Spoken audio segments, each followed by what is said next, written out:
Well, good morning, good morning, good morning, good morning, good morning, and good morning, everybody.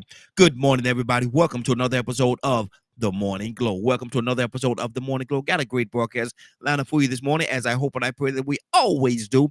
I'm not important, just a question asker. My name is Raheem Aljamain out of Atlanta, Georgia, but I want to welcome my brother and my sister from another mother, but we got the same father. And ladies are always first. So, good morning, Cookie. How you doing this morning? Good morning. Good morning, Morning Ghost family. Good morning. How Good. are you? Hey, doing well, doing well. Hyena happy, elephant elated, and porcupine proud to be here amongst the living this morning. Yes, we are. And Brandy, good morning, young lady. How you doing this morning? Good morning. Good morning. I'm doing Good. well. And you? Doing absolutely amazing. Doing absolutely amazing. And to Salt, good morning, sir. How you doing this morning, sir? Good morning. Good morning. Doing like my mama always said, are you chicken with your head on peck? Lord. Well, look here. That's one of them. That's one of them way down south. One of them way down south. That's way down south sayings right there, boy. To take your way on back to the good old days.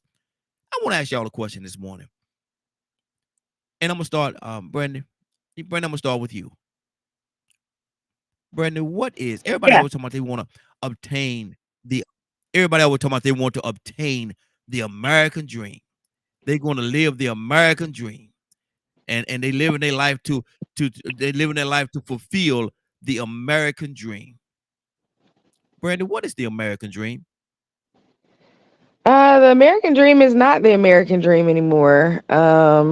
To be honest, the affairs of this country has made it so to where that's not possible to, have a good paying job, from out of college and, having the white picket fence and all that stuff like that. Like, right now, people are, with inflation, people are being, bought out of that situation.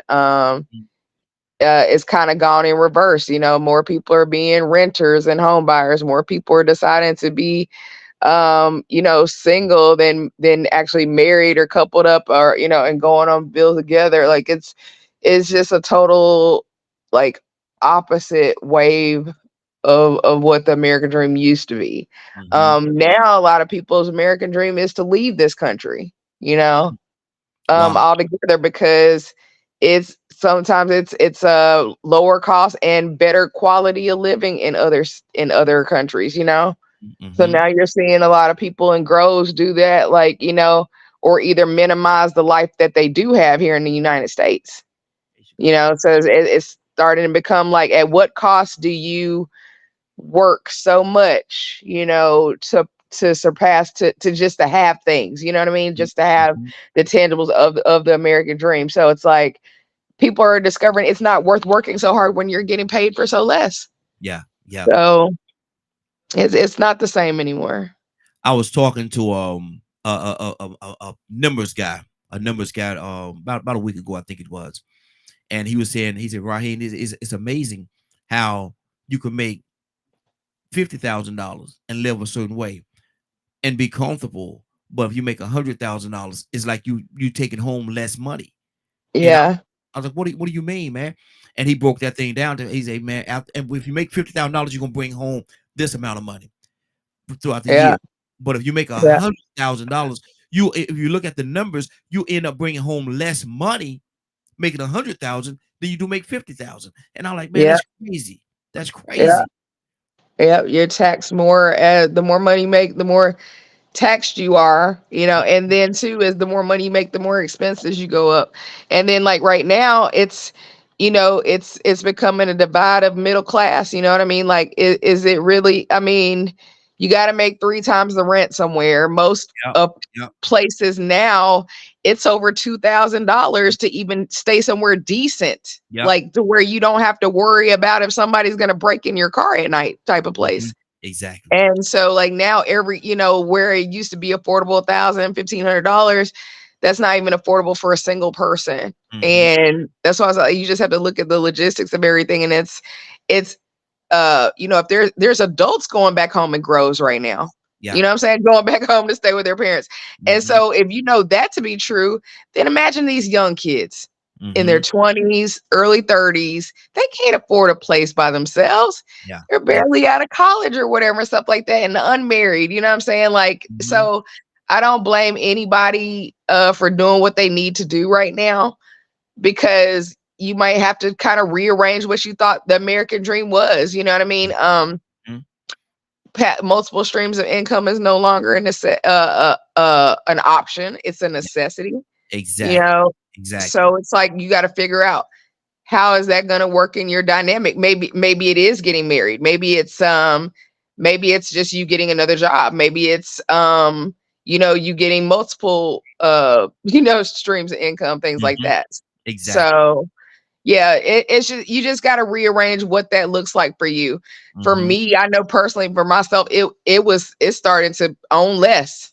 I don't Mm-hmm. want, like if I got to work so hard and work for so long just to have these things, I'm like, hey, I'm kind of cool. I don't want to work myself Good. into oblivion just to have that. I'm good. I am good. Absolutely. Yeah. And I remember quite a few years ago when we actually was doing the broadcast together, you was telling me about an action plan that you had, and to hear, you changed courses. Not that you've changed courses, it's just that a certain sense of reality has stepped in. That, this maybe I don't need all that stuff. Maybe I Yeah, don't. yeah, Yeah, yeah, and yeah. that's good. That's good.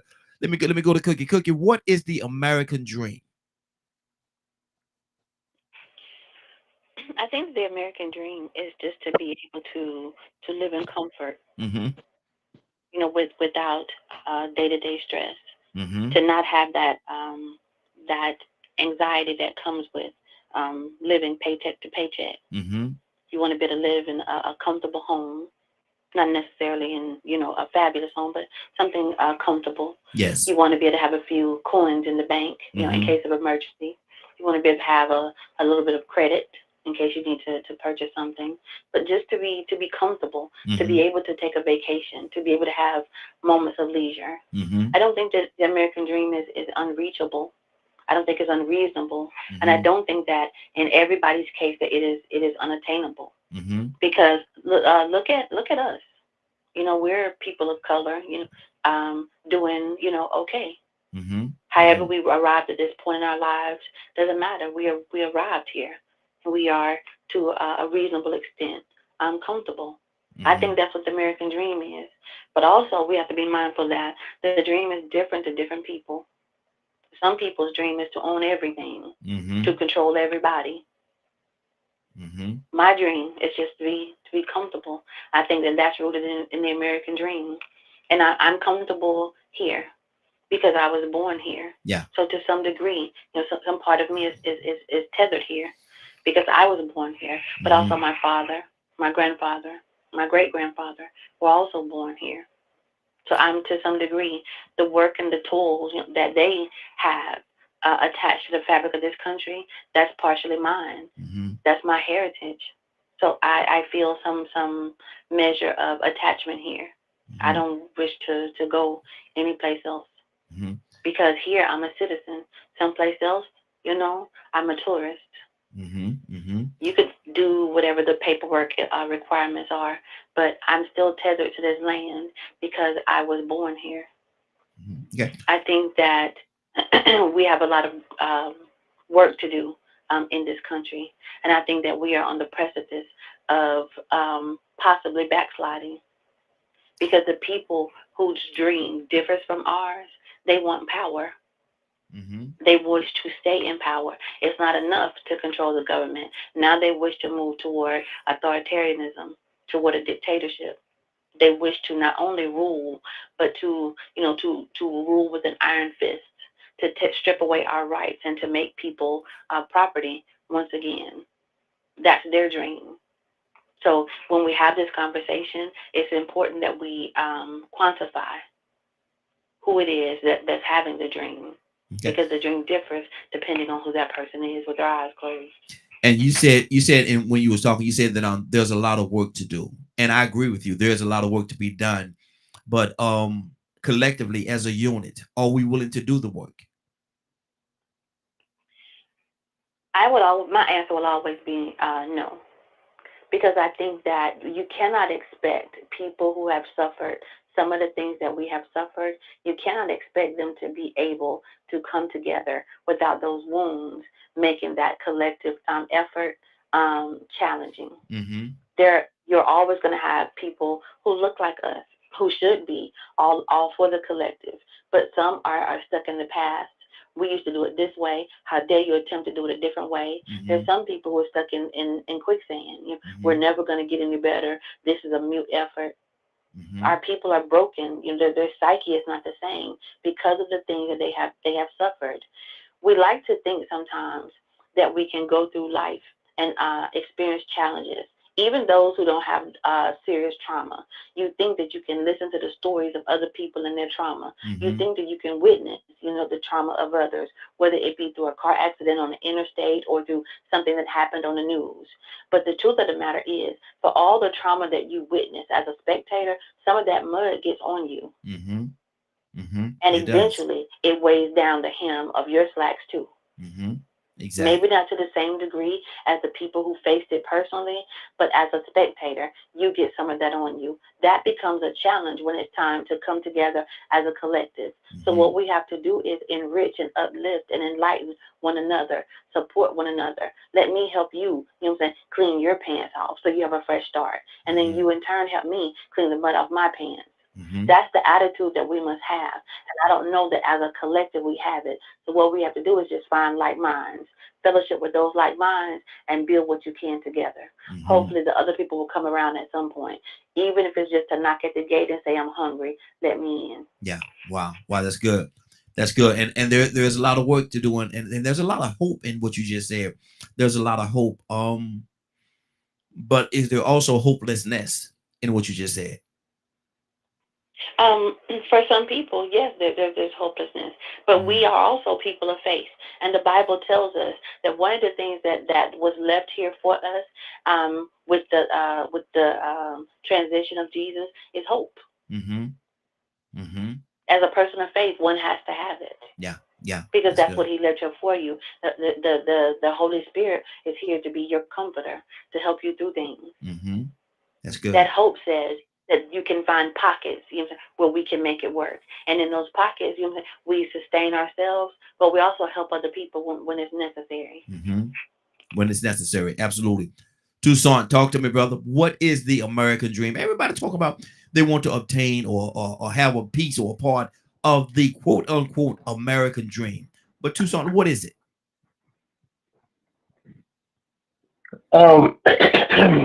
Life, liberty, Mm-hmm. and the pursuit of happiness. Mm-hmm. Um, an Does example that of pursuit does that pursuit often mean that you're going to obtain it? no. See, what the thing about that is when even the Declaration was made, it didn't include you, Yeah, exactly. or it didn't include the people that they took the land from. Mm-hmm. Mm-hmm. It's it, because when what is it? Our Native Americans, this land is your land. This land is my land. From California to the New York Island. Sing it, Toussaint. Singing by the thieves. Yeah. It's a nightmare. It's actually a nightmare, right? Mm-hmm. Because when people have a agenda to have land taken from one and having others enslaved to build the desires of the perpetrator, Mm-hmm. it's a nightmare. It Mm-hmm. becomes a nightmare. Yeah. It's, and now here's the kicker: that thing has been placed out there and it's gone across the world. Hey, the trumpet has been sounded. You can go to America and live life with the pursuit of happiness Mm-hmm. and have liberty. Mm-hmm. So how you gonna liberate slave people? Wow. Wow. That's good.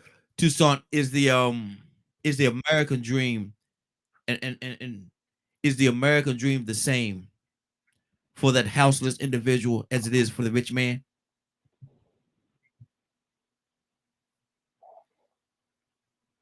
They're both dreaming, Mm-hmm. but um, remember the old song, "Nothing comes to dreamers, nothing comes to sleepers but a dream." Yes, sir. Yeah. Mm-hmm. Um, it's easier to achieve by the rich man, but anything's possible. Mm-hmm. Cookie mentioned faith, Mm-hmm. and through faith, uh, we kind of like wait on the waiting list because the last to be first and the first to be last. Mm-hmm. I hear Cap say something. I'm just where's Cap? Gotta check on Cap. Um, uh, America got their day coming. Yeah. Mm-hmm. So if it's true, which it is, I believe it's true. You reap what you sow. Can you imagine out of all of the things that have been done to people to build this country, what is America in for? Mm-hmm. Mm-hmm. At this Wow. point? Wow. That's good. Just to deny some people, men and women, uh, the rights that what you claim that are available. Mm-hmm. You made that. I didn't say it. Mm-hmm. You wrote it down on paper, so there's proof of it. But then you beat down a person to the point where you humiliate them, Yeah. and then you say, um, roll up your sleeves. Mm-hmm. And what is that bootstrap phrase? Mm-hmm. But how you gonna do that with no shoes on your feet? That's kind Exactly. of hard. Pull up So, pull yourself up by your bootstraps and you don't even it's have a nightmare. you don't even have on any boots. So Yeah. what are you to use? And here's the kicker. Your feet have been worn out for walking barefooted. Mm-hmm. Mm-hmm. Yes, sir. It's kind of difficult, right? Yeah. Very. So I mean, it's achievable because we've come a long way. Mm-hmm. I mean, you liberated. You say you liberated, but I think Curtis says we got to they got to re-implement the Freedom Act or whatever it is that we're not actually let go yet because we Mm-hmm. stay in bondage. And then here's another thing: we enslave ourselves with something else. Mm-hmm. That's crazy. Mm-hmm. You got to want it to get it. Exactly. And I'm like this. I don't want nobody to give me nothing. I ain't studying none of them. Mm-hmm. I don't even claim to be an American citizen.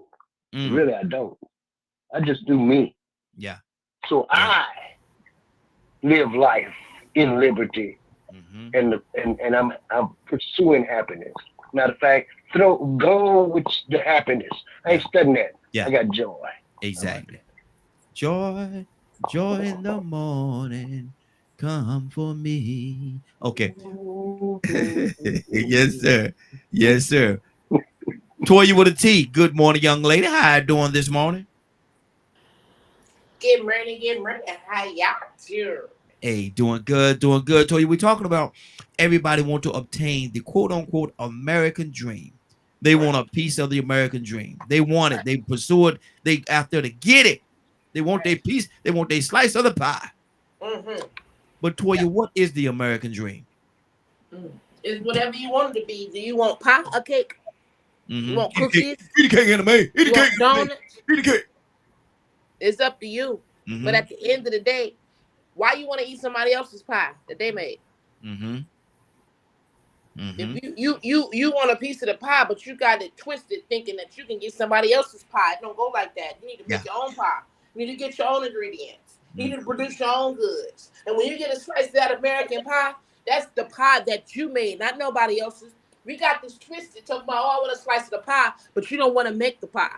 You're Mhm. thinking you're getting a slice of somebody else's and it's going to make it easier, but it's not. It ain't never been easy. Americans and humans and whatever race you want to call, we always had to grind. We always had to do it ourselves. We always had to take that to get to the next level.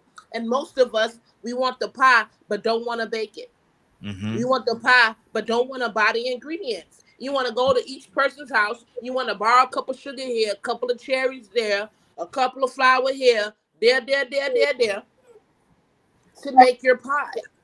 And then Mhm. you wonder why, at the end of the day, everyone who you just got something from, if you didn't steal it, Mhm. come asking for a piece too. Now you feel a kind of way because you know you got the ingredients, so you give them the pieces that just owed them, and then ain't no more pie for you. Mm. Wow. Wow. I'm just saying. I'm just saying. The same opportunity. I used to be under that same spell. Oh, this and that and third is against me. Oh, what we've been through as black folks. Half the time I was holding myself back because I didn't want to go get the education. Mhm. I didn't want to get up and do the specific jobs that different people had to do and do what it takes to save my money and save my credit and do the steps that it takes to put me in a position knowing the history of my people. Mhm. So I can't put that on anyone else not achieving my dream except for me. And I'm like, Tucson, I don't need your pie. I'm going to make my own. Mhm. Because I see when you start dipping in pies and cookie jars and stuff, everybody got to say something about it. If you make your own pie, you make your own cookies, eat your own pie, eat your own cookies. You ain't got to worry about what nobody got to say. So at the end of the day, the pie is available. You just need to make your own instead of trying to get a slice of somebody else's. So, are you in a roundabout way saying that some people are just lazy and don't want to go out there and get what's available to them? Absolutely. Absolutely. It's a lot of people out there that don't want to do the work, but you want the blessing. It's a Mm. lot of people that want the LeBron money, but you don't want to do the exercise and the sacrifice that man made to be who he was, to be great as he is. It's a Mhm. lot of his friends that he used to roll with that when he was going to uh practice, that's a part of making that pie again. When he was missing out being a teenager, when he were missing out on things that other kids were doing, it now led to the pie that he eating out of right now. And a lot of people talk that game and they act like that game, but they really don't walk it because the commitment and the dedication that it takes for you to make that own pie or to make your own table, you understand what I'm saying? To make your own spread. Most people are not willing to put in the effort and the commitment it takes to get there because it's so much easier to reach it across the table and get some of somebody else's. Mm. Wow. Wow. That's good. Cookie, do you think that be the case right there? A lot of times people are just lazy. The dream is there, it's obtainable, is within their reach, but they don't want to reach out and exercise and do the things they need to do to obtain it. I think in some cases, that's true. People can be lazy, but I think that we have to also be mindful that it's not obtainable for everybody. Everybody wasn't born with the same advantages. Everybody wasn't born with a fair start. Some people were born with challenges. In order to overcome those challenges, it means that those hurdles take time. In a race against somebody born at the starting line, they're most likely going to end up, not finishing, or at least not finishing first. Mm-hmm. We say never our mouth. Mm-hmm. In one instance, we talk about how it is obtainable. But so many at the same time, we talk about having compassion for those who can't get it because there's systemic oppression in the way. That's Mm-hmm. saying to me, that's saying two things. If we recognize that there's oppression, then why is the expectation that everybody can obtain it? It Mm-hmm. should be understood. It should be baked into the pie, so to speak, that some of us cannot because our obstacles are, in fact, so great. Mm-hmm. We got to be, fair when we assess these things because that's the only way to achieve a good solution. America is not perfect. No. But I don't know No. that there's any place on this earth, where are fair and just and perfect all the time. Mm-hmm. But what I will say is this: as for me and my house, I'm grateful that I was born in a time and in a place where I have a voice. Mm-hmm. I'm grateful that I was born in a country where I choose who I can marry, Mm-hmm. not my father. Because in some places, the father chooses your husband. He could be 5 years older than you or 50 years older than you. And depending on what he brings to the table, whether it's 2 sheep or 50 goats, that determines who I end up spending the rest of my life with. So I give thanks.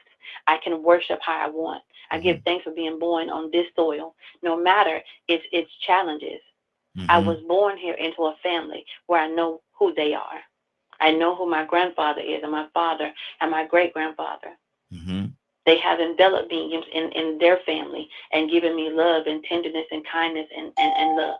Had I been born someplace else, maybe my life wouldn't be the way that it is. Maybe I wouldn't be capable of the compassion that I'm capable of, because maybe I wouldn't have been loved in quite the same way. Mm-hmm. So no matter the circumstance, we have to look at the fact that it could always be worse. Exactly. Always. Yeah. Yeah. Yeah. Absolute fact. Absolute fact. 508-924-3521. The phone lines are open. And we asking a question this morning. Everybody talk about the American dream. They want to obtain the American dream. What is the American dream? What does it consist of? Give us a call. Give us your input. 508-924-3521. Curtis, good morning, sir. How you doing this morning? Morning, family. Morning, morning glow. Morning glow, morning glow. What's going on, y'all? Hey, we're talking about the American dream, brother. What is the American dream? Everybody want it. Everybody want to obtain it. But what is it? I'm living it, bro. Mm-hmm. Okay. I'm living it. You Mm-hmm. know what I mean? Um, for me, you know, my forefathers did some things that that allowed for me to do the things that I do, Mm-hmm. to be the I can be, and to go to places that I can go. Regardless to how some folks want to block that or stop that or change that, whatever. Um, my forefathers, specifically mine, have at least been able to lay a pathway for me to travel on. So I'm living it, bro. I've been about 3 or 4 third world countries and seen how they live and seen what's going on, seen the atrocities that personally I don't believe we'll ever see it again in America. But Mm. I'm living it, bro. Is America immune from these things that you're talking about? Is America immune? Yes. No, not if you let this guy get back in office. We definitely ain't immune. Mm-hmm. I mean, if you're paying attention, you can see that there's a political force in this country that is truly attempting to push the people back behind the 8 ball. Mm-hmm. You know what I'm saying? So no, we're not immune from going back to that. But I think in this world we got today, I really don't think deep down inside the majority of people want to go back to that. I don't even think they want to revisit that. Mm-hmm. I really believe that what we have in this country is a small minority of folk that are trying to speak with the voices if they are the majority, and they're not. Mm-hmm. The problem is that small minority of folk has they have the economic and political powers that they can try and sway and create these decisions. The other day you was talking, and I got caught up in what we was talking about that I had forgot to mention to you that I read the the Willie Lynch letter, maybe like once a week, I got a book that breaks down every part of it. Mm-hmm. And it dawned on me that, in the Willie Lynch letter, outside of what it talks about what needs to be done to the Negro, but it also talks about how to arrange an overseer. Mm. It literally talks about, you gotta make the overseer believe that he has more than the Negro just by having the job of the overseer. Mm-hmm. That he has more Negro, and the Negro is less than him. So, you gotta pay him well. You see what I'm saying? So, I just thought about that. Mm-hmm. Wow. It's a lot tied into this thing that we're talking this morning about. What is the American dream? What is the American dream? What does it consist of? What does it look like? Has it changed over the years? 508-924-3521. The phone lines are open. Give us a call. 508-924-3521. Joseph, good morning, sir. How are you doing this morning? Good morning, sir, and good morning, Morning Glow family. Good morning. Good morning. Good to have you, brother. Go ahead. Yes, I heard your question. Mm-hmm. And has the dream changed over time? Yes. There has been times when, depending on who was controlling the political apparatus, where we saw some slight improvements, access to capital, access to home loans, things like that. And then there were times when others would come into office and reverse even that. I was watching a young man complaining about immigrants moving into a hotel area and being given monies to survive when he was working 40 hours a week and was homeless. Mm-hmm.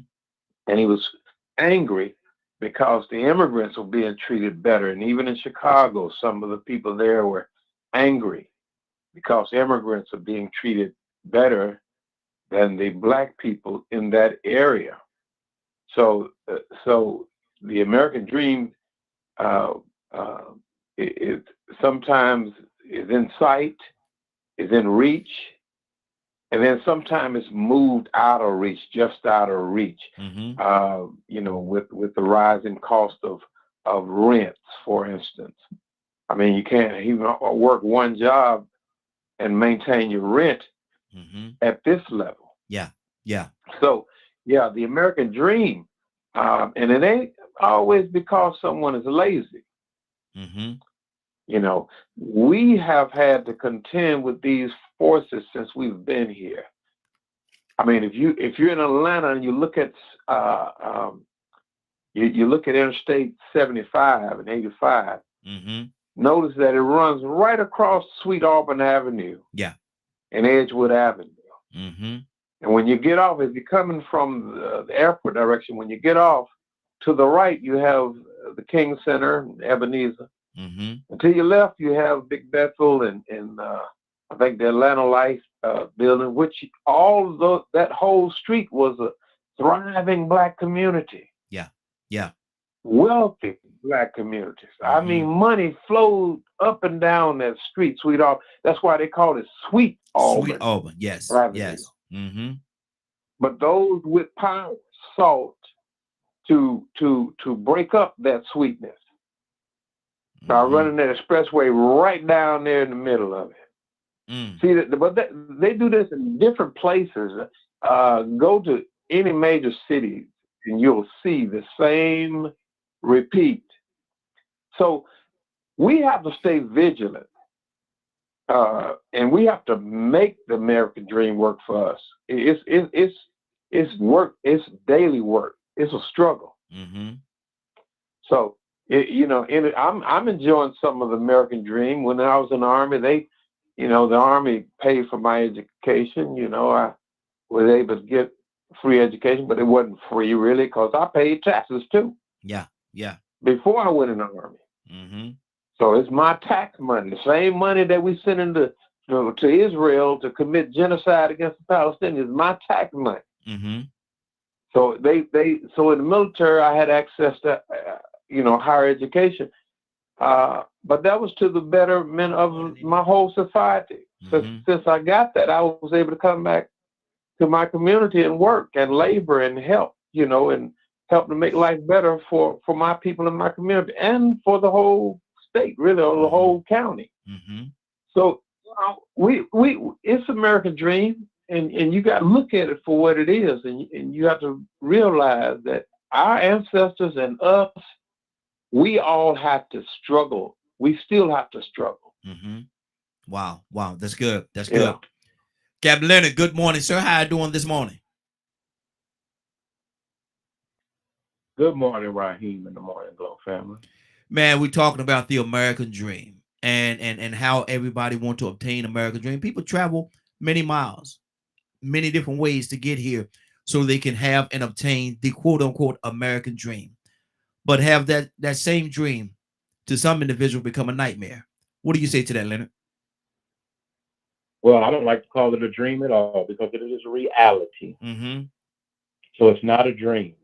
It's people seeking freedom, the freedom to prosper, the freedom to worship, the freedom to choose what they will do for a living, where they will live, the freedom to speak their mind. That's a big deal, but that's a reality here. The thing about it being a dream, you may like to talk about it in terms of creating speeches and things of that nature, but this place is a reality, and that's why those people trying to get here. So there are a lot of reasons and things why they choose to do what they choose, and I always tell people, if you think they have it so great, would you want to trade places with them? Ask these white folks out here. They'd rather do anything than be a Negro. Do you hear me? So with that being said, I asked the question: has the American dream to some individuals become a nightmare? No, the nightmare comes into the when we do different things, and I don't say about it being a nightmare because some of these people that come here are fleeing something. So anything here is better than where they're from. So when we're talking about this, that, and the other, it's a nightmare or whatever, what choices have you made that caused it to be as such? You have to factor that into everything. There are some people talking about, well, my tax dollars, would you trade places with these people? Since they have, since they're coming over here, taking everything from you and blah, blah, blah. Remember, our people were leaving the South, going to the North. Why? For more opportunity.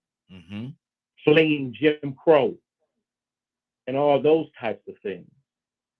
Sometimes having to go so far as Canada.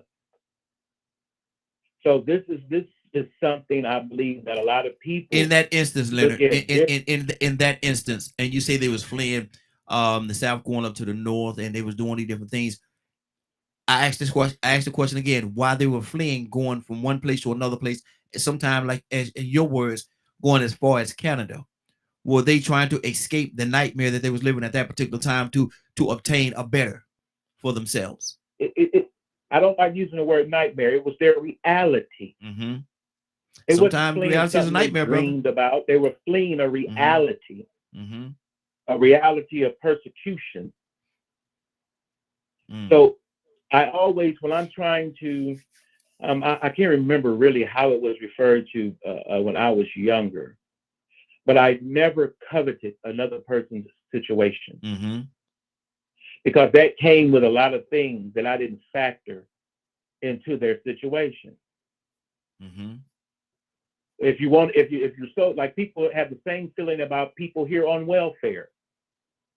Oh, they got so much, they're getting every. Would you trade places with those people since they're getting so much? Yeah. Would you like to be in their shoes since they're getting so much? So it's easy to sit around when you have made mistakes here and been here all this time and don't have nothing. And then somebody that just got here yesterday looked at it and managed to attain something. So I don't covet that. I don't sit and I really can't think of the word for it, but I'm so thankful and I'm so blessed that there's no way I would want to trade places with someone who wasn't. Wow. But my thing is, and I understand what you're saying, and you have the right to make your point the way you want to make your point. But my thing is, I know that there are some people that and you say you elect or select not to use the word nightmare. I differ from that, man, because some people are living in a very nightmare situation, and sometimes not even on what they have done or not done. They're trying, very hard, but it's not always easy for those dots to connect sometimes. Badger, good morning, sir. How you doing this but morning? It's nothing worse than two poor people trying to prove who poor. That's the point, but that's not what we're talking about, though. I understand what you're saying, but that's not what we're talking about. Badger, Good morning. how you doing this morning? Another beautiful and blessed day. We're talking about the American dream. Everybody wants the American dream. Everybody want a piece of the pie, if you will. But Badger, what is the American dream? I was about to ask you the same thing. I'm the question asker, brother. Well, I guess it's whatever a person wants it to be. I'm asking. No, I'm not asking a person. I'm asking Badger. Badger, what to you? What is the American dream? When I ask you what everybody else may think, or what do you? If I'm asking Badger, what is the American dream? What would you say it is? Oh, I'm a little worried about saying it because I might get shot. Okay, when we come back to you. I was being facetious. I know. I want to see racism in. I want to see classism in. I want to see human beings be treated as human beings. So that's what you say the American dream is? Oh, you asked for me. I'm asking you again. Is that what you say the American dream is? I say that's what what I would hope America would become, where human beings are respected and not viewed as a number. However, those that are running America are in polar opposite direction. Okay. So, it's this interesting question. Okay. Good deal. Toussaint, talk to me, brother.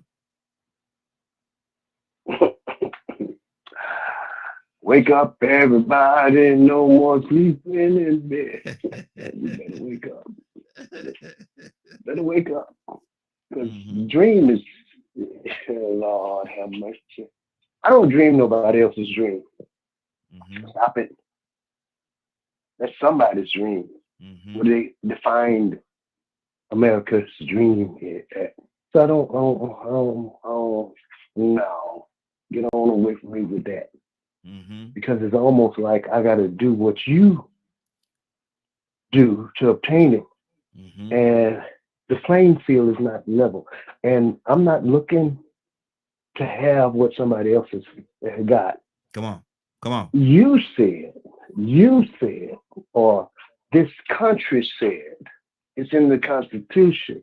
It's in what the established. Let me see how much I try to say it. In this country, we have put out the hope that you can achieve. Anybody can come and live in this land of the free, the home of the brave. Okay, so now here's the kicker. Why you keep moving the goalposts? Come on. How in the world? And I just say, I'm just this part of my conversation, my part in this conversation. Okay, so you got 2,000 acres, and all I have is a promise or 40 acres in a mule Come on. that you never gave me. And I'm not talking about giving me something. When the rubber meets the road, we work for it. We work hard for it. Matter of fact, it would be better or more fair to give me a couple of 1,000 acres and you go live in the corner somewhere and sit down. Because, and I know that it seems like the majority should be able to achieve what those that are in the minority have. Okay. But the plan is, look, how in the world did a couple of, I don't know how many people went over there and filled the boat up with slaves, but I bet you they had more slaves than masters. I bet that. I bet that. What you working with to achieve your goal? What's that echo? What do you have to work with? You mean to tell me I'm chained?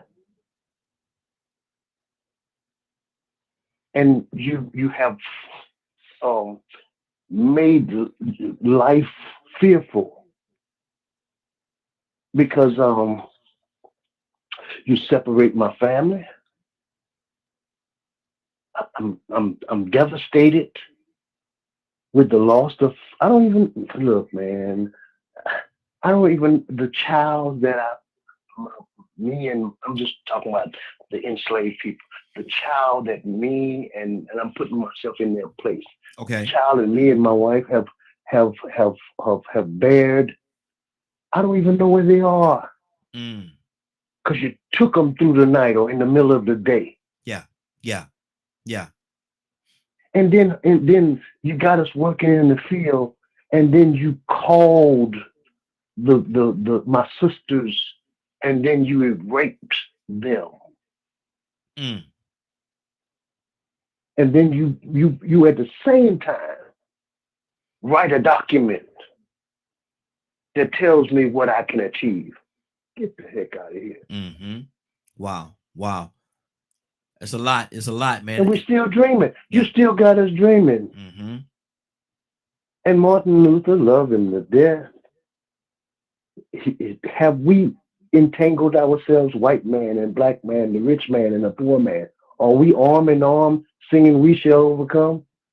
I've seen the promised land. Have we gotten there yet? No. Where's the promised land? No. Where is the promised land? Does it exist? So when you say, what is the American dream? How in the world can you say to a young mother that has to work 4 and 5 jobs, or well, not 4 or 5 jobs, 2 or 3 jobs, on a minimum wage, that they can achieve a dream, that they can't even get a good night's sleep? Wow. 508-924-3521. 508-924-3521. Give us a call. We'd love to have your input. Brandy, talk to me, sis. What is the American dream? We're talking about the American dream this morning. What is it? Is it obtainable? Has it become a nightmare? Brandy, what's on your heart? It has become a nightmare if you don't know how to navigate your mental space around it.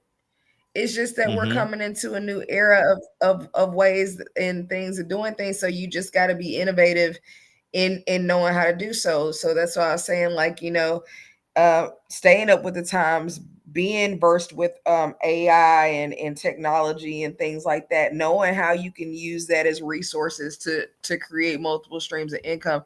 Those things like that will make the transition lighter, for most Americans, as far as trying to keep up with the American dream or trying to achieve it in the first place. Again, it like I said, it's not the same as what it was even just a decade ago. You know what I mean? It's constantly changing, it's constantly evolving. It is obtainable.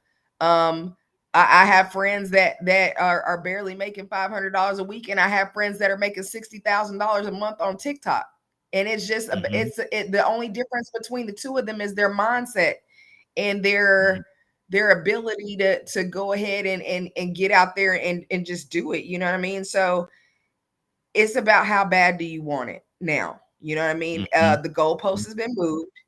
So now, yeah, are you going to get frustrated, or are you going to change your mindset and say, hey, okay, this is a new challenge. I'm just going to have to increase what I'm doing. I'm going to have to learn something different. Yeah, I'm just going to have to do something new. So, wow, that's good. so it's That's good. it's attainable. It's attainable. I mean, like I said, I see people thriving through this. And then I see other people suffering. So, you know, like I said, the only difference is the mindset. Absolutely, absolutely. Toya with a T, talk to me. Cookie, coming to you next. Yeah, you know what? I too, right, with all that I've been through, right? Dealt the wrong gate type feeling. No, the American dream's not possible. No, it's not achievable. It's a nightmare. But again, I'm gonna go back to the part to where I helped make it a nightmare for myself. I'm still looking for something for America, not wanting to do the work, doing the exact opposite of what it takes to be a productive human being, right? It took for God to remind me, a man thinketh, therefore he shall be, Toya. When you depend on what America can give you and not what boundaries I can break, that is exactly why you're subjected to the things and the limitations you're subjected to, because you're so busy trying to operate up under what America says you are. So when he reminded me that I am serving a sea-splitting God, giant taking God, a wall-crumbling God, I no longer have to live in dreams. I can make them realities. But what we have to understand is that there's a formula to realities. And let me just be real with you. That formula does not include allowing any other man to imprison me or create me in bondage or have me in slavery.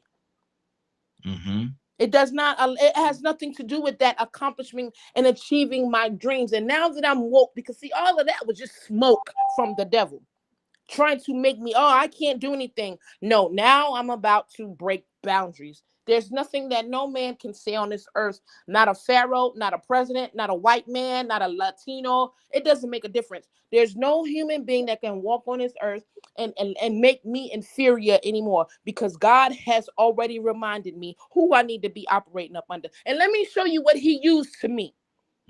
What he showed me, where, Toya, it's you in your head. I used to watch TBN. He put a white man with no arms and no legs on the television in front of me, and this man's a millionaire. You understand me? And I said, oh, woe is me, Lord. I can't even identify. He's a white man. He said, oh, really? Okay, no problem. The next thing he put on there was a black woman with no arms. She had a baby, changing Pampers and doing braids with her feet. Yep. And I said, girl, if you don't get yourself up from there, honey, there's no excuses. You got two arms, you got two legs, you got two eyes. If these two people right here who was born to less circumstances than what you have, you know that it has to do with only you. Let's not use these other outside sources that we give our power to distract us, because again, the part of serving a sea-spitting God is having the ability to still be a millionaire even if I ain't got no arms and legs. I got to use just me and just what's inside. And if people can do that with half of the game taken away with them, I know if I'm a full game, legs, eyes, mouth, I can see color, and the brain, I now know the power that I really have, and it does not come from me allowing it to be given to me. It comes to me from taking it, because I need to remember I'm already 7 steps ahead of the game, and I can only win if I'm with God, period. Good deal. Good deal. Cookie, talk to me. We got a couple other people on the phone line. Going to come to you as well. Cookie, what's on your heart?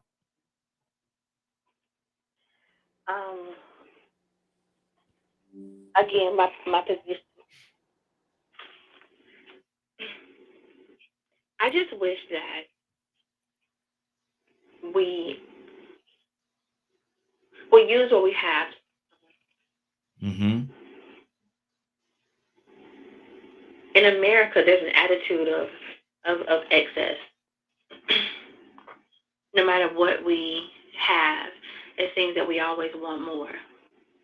But if you have enough to be comfortable, why not help why not pour into somebody else? Mm-hmm. I don't know where the selfishness. Are we becoming, like the land that we live in? I don't know. Mm-hmm. I listen to this broadcast, and sometimes I'm a little bit confused. We talk about the Bible. We talk about history. We talk about helpfulness. We talk about the collective. We talk about so many things. But we also seem to move sometimes with an attitude of selfishness. If there's a group of people who are not as privileged as we are, who need our assistance, what are we doing to help? Mm-hmm. Why are we having conversations that are boots on the ground? Mm-hmm. Why are we not building something for them? Why are we not generating something among ourselves that could be used to help these people? It's a beautiful thing to have these intellectual conversations. They're so helpful in many ways. But what are we putting into action? Because if all of us have the American dream, isn't a part of that dream that you want your brethren to be able to excel also? Wasn't that a part of Martin's dream? In all of his speeches, didn't he talk about where he wanted all of us to go? Not just himself, not just his family. What he wanted to see for his people on these shores. So if we have to talk about the American dream, I want to make sure that that's part of the subject as well. Mm-hmm. Seeing everybody who looks like me elevate in some way. At least reaching down, grabbing somebody's hand and pulling them along with me. Mm-hmm. Mentoring people, at no cost. Not charging people for information, setting up Zooms for pay, to give people information that you have, you can readily share. Don't be a gatekeeper. Mm-hmm. That's part of the important thing for me. Mm-hmm. To let my voice and whatever experiences that I've had, to let those positive things be able to be radiated and shared among somebody who might be helped by it in some way. That's part of my American dream, to help somebody. That's good. That's good. 508-924-3521. 508-924-3521. Asking the question, what is the American dream? And does your dream include helping somebody else? Like Cookie was just talking about. Do your dream, is it a selfish dream, or do your dream include helping somebody else get to where they need to get to, even if it benefits you or not? Cassandra, good morning. How are you doing this morning? Good morning. Cassandra, we're talking about the American dream. And what is the American dream? Everybody say they want a piece of the pie. Everybody want to obtain the American dream. But Cassandra, what is it? What is the American dream? I think the American dream is different things for different people. So you can't really, I can't put it in a basket and say this is what the American dream is. I can say that this is what the American dream is for me, and someone else, their dream is a totally different thing, because mine does not include money. That has never been a part of my, never, and I can say that clearly, never has been a part. Mine has always been to serve, to make sure that other people are reaching goals and stuff, just like what I've attained or what I think I've attained, and that doesn't matter who it is. That's why I love working with the homeless. I love working with the mentally ill, people, the people that are on the outskirts, I'll say, of our American dream. You know, people don't believe that they have a right to a part of whatever we consider the American dream. So my life has been centered around serving and making sure that other people are okay and that they have what they need. See, for a homeless man, his dream may be something as simple as getting a meal for the day. Yes, yes. You understand? And for me, it may be seeing that he gets that meal for the day, seeing that he gets the shoes that he needs, seeing that you understand what I'm saying? Yes, So, and for somebody else, it's moving up the corporate ladder. You understand? Making more money. That's it for them. They just need to make more money. That they don't care about nothing else. They don't care about who on the street. They don't care about whether somebody else has a need. It's all about them. So the American dream is different things for different people. And especially at this stage of my life, I'm almost 65 in a couple of months. My American dream is to continue to serve those that are in need, find ways to make my neighborhood better, my state better. That's it for me. I'm not looking for the money. And yes, we need money. I'm not stupid. Yes, we need money to do all these things, but that is not my focus. I'll let somebody else do that. That's not my focus. So, and I asked the I question. don't know whether I asked the question earlier. I asked the question earlier along what you're talking about right now. I say, is the American dream the same for the houseless individual as it is for the rich man? And I think it's totally different. The American dream for those two. Yeah. Exactly. Yeah, Okay. I agree. Good deal. Good deal. 508-924-3521. 508-924-3521. Rico, good morning. So how you doing this morning? Man, I can't complain, man. Just happy to see another day, man. Thankful the Creator gave me another day. Absolutely. Absolutely. Me and mine. Everybody that I love. What's going on with y'all? Hey, we're talking about the American dream, and everybody want a slice of the pie. Everybody want a piece of that pie. Everybody want to obtain the American dream, quote unquote American dream. But Rico, what is the American dream? Well, honestly, the American dream was here before Martin Luther King's dream, so they ain't the same. Because not my, but the in general American dream was built off our backs to be the most powerful and most successful. And then it evolved. What Martin Luther King's dream was to change the process and put everybody in a God state. Because the American dream was built around a man-made standard and desire, to me, for heaven on earth. That the bar can be moved to keep certain people from achieving that same American dream, which would be the most powerful, the most dominant, the richest. So now here it is, with all this power and this dominance and this wealth. Here comes Robin Leach. Lifestyles of the rich and famous. Yes, yes. Carry our dreams and limousines. All the finest things in the world you can imagine, beyond your comfort. But even with things you just want to have access to, maybe you can fly to the edge of Earth and float in space for a second. Ooh, ain't that the American dream? Where everybody can achieve that. So yeah, the American dream ain't the same dream that Martin Luther King had. And if people do believe that, understand that he was a different type of shepherd. He was a different type of leader. So right now, the American dream is being shown through Kanye West and Jay-Z. That's American dream. So, even like, I like what Cookie said, even on this show, you know what I'm saying? You can hear the influence of what man has created on a lot of people that speak very well and very knowledgeable about Christianity and God. But when you start talking about money, you can't even mention the word money before people already draw their battle lines. Yeah. And they won't even hear the truth. Last week there was a question. All the money you can dream of,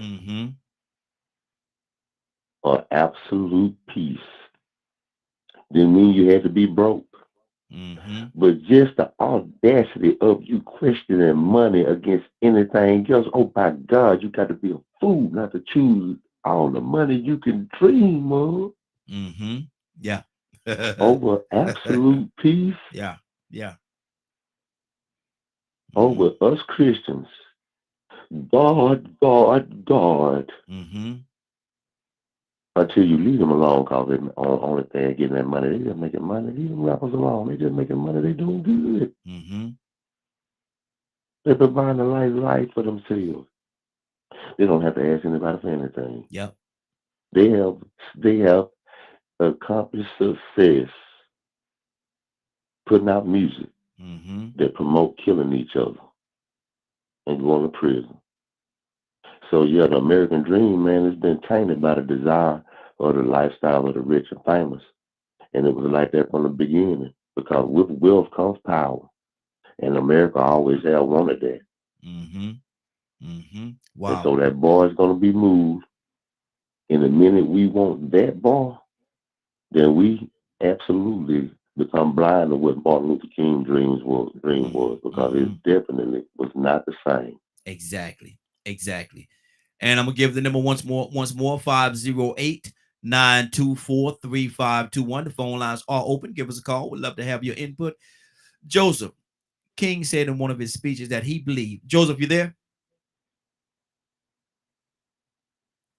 Joseph, you there? Okay, Joseph been stepped away from. Yeah, I'm here. Okay. Yeah, I'm here. King, yeah, I'm here. I was trying to think. Go ahead. King said in one of his speeches that one of his last speeches that he feels as though the check has come back void. Has come back with insufficient funds. And he spoke on that. Yeah. Has America wrote us a bad check? Oh yes, indeed. Because if you look at the Homestead Act, which gave lands out west to those peasants coming from Eastern Europe and Europe, in that Homestead Act, it says anyone can get this land except people who have previously been working in agriculture or domestic work. That's a good way to exclude you, ain't it? Yes, it is. Because most of the black folk were working in the fields. Yep. And they couldn't get access to the land. So see, the government, passed these laws and they can regulate who gets opportunity. So that's why what I like to see is I like to see black folks in every echelon of the American government to watch. Black men and women in CIA, FBI, Homeland Security, everywhere, where we can watch our government. I want us to watch our education system, make sure our children are getting access to wholesome education that will prepare them to take advantage of opportunities on an equal basis, and to understand their history so they can see when something is off kilter. They'll be able to recognize it right away. So yeah, I want to enjoy the American dream, but yeah, we've been issued a bad check, but we still gonna cash it. Yeah. If everybody else gonna cash theirs, we're gonna cash ours. And we go out to fight these wars for our country, and we love our country, and we support our Constitution.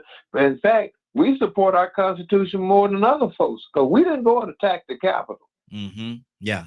See? Yeah. And those three soldiers who was killed week before last up there in Jordan on Lonely Outpost. They were serving their country, serving this country that we love, that gives you the American dream. So I want to put it all in perspective so we can watch together and we can all look at this thing together. And every echelon of the government, whether the state house or the federal government, so we can watch everybody and watch for our rights and our American dream. Now that's a little radical, but that's what I want to do. Yes, sir. Yes, sir. Yes, sir. That's the way we can help everybody. Huh? Help everybody across the board. Absolutely. Absolutely. We can help everybody across the board. Poor, white, brown people who've been discriminated against, the underserved people who've been wrongly incarcerated. That'll get everything. And if we educate our people and teach our brothers and sisters that what we're hearing on the rap music about getting that paper, that ain't the American dream. That ain't the reality.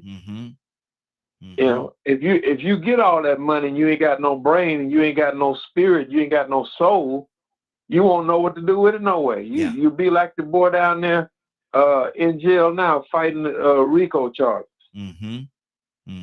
See, because he got all that money and still acting a fool. You need an education. Yeah, you need an education and need your heart right. Good deal. Good well, deal. Let's teach that part too. Exactly. And we have to. Curtis, King said in that particular speech that they have written us a bad check. It has come back insufficient funds. What was he saying to us without saying to us, Curtis? He was saying that they made you promises that they ain't held up on. They have cooked the books, so to say. In that same speech, if I'm not mistaken, he says something about, but this time we're going to get our check. You know what I'm saying? A lot of times I look at things symbolically. And here's something that I'm going to say about the insufficient check. See, these people been doing a lot of things. Glory be to God, because when you're doing evil, something about the evil that you do, what is true will always be available. There's been times where they try to say there were no black folk in the Bible, but yet instead when the Bible was translated, his hair was as wool, feet was as if they were burnt, skin was as copper. You know what I'm saying? Like, they didn't take that out. They couldn't take it out. You know what I mean? Somebody didn't read that part, right?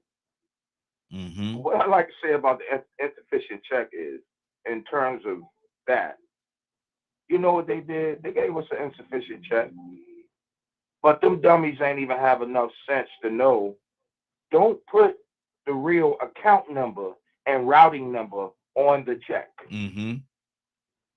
If you're gonna give me a bad check, don't you use your account number and routing number to give me a bad check. Let's change them numbers around. Because at some point, I'm gonna realize, oh, he done wrote me a bad check. Oh, but I got this routing and this account number. So I'm gonna hit them on the back end with the technology, and I'm gonna go on in that bank account anyway. So, I think in our modern day society, I think that I think we're pressing. A lot of things that we say and speak out against and rally for, 60 years ago, we wasn't able to do that. 60 years ago, we wasn't even at the table. And when we was at the table, well over 100 years ago, when we was at the table, according to the Compromise of 1877, we got kicked. The legs of the table got taken, and the legs on the chairs got kicked from underneath us. So,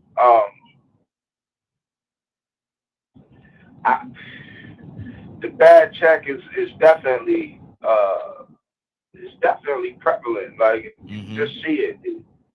It's made prevalent through laws, and you know, I saw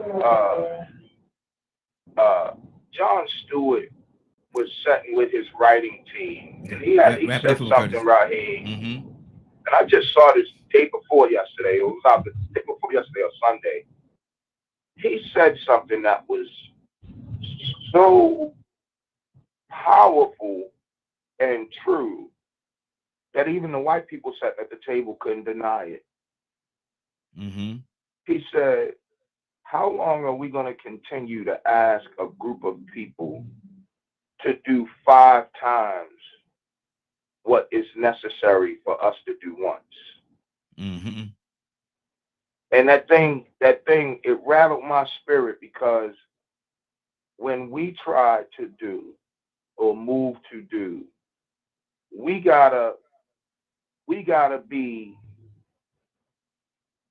there's this ideology that we have to have 5 times what they have to achieve. It was powerful the way he put it. If you get a chance, when you get a chance, look it up. It's John Stewart speaking to his writing team for The Daily Show. Good deal. Good deal. It just blew my mind, bro. Mm-hmm. I'm going to pour it up and take a look at him. Definitely got to pour it up. Badger, what's on your heart, brother?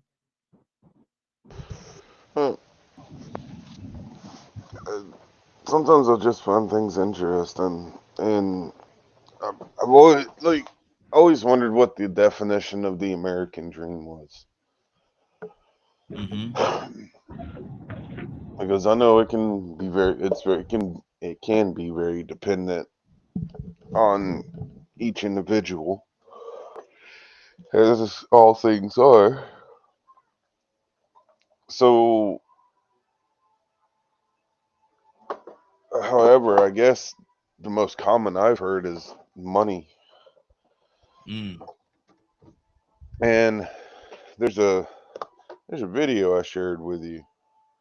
Don't know if you watched it or not, where it's an older woman talking and a younger man. The man's making fun of her because she has dementia and stuff like that.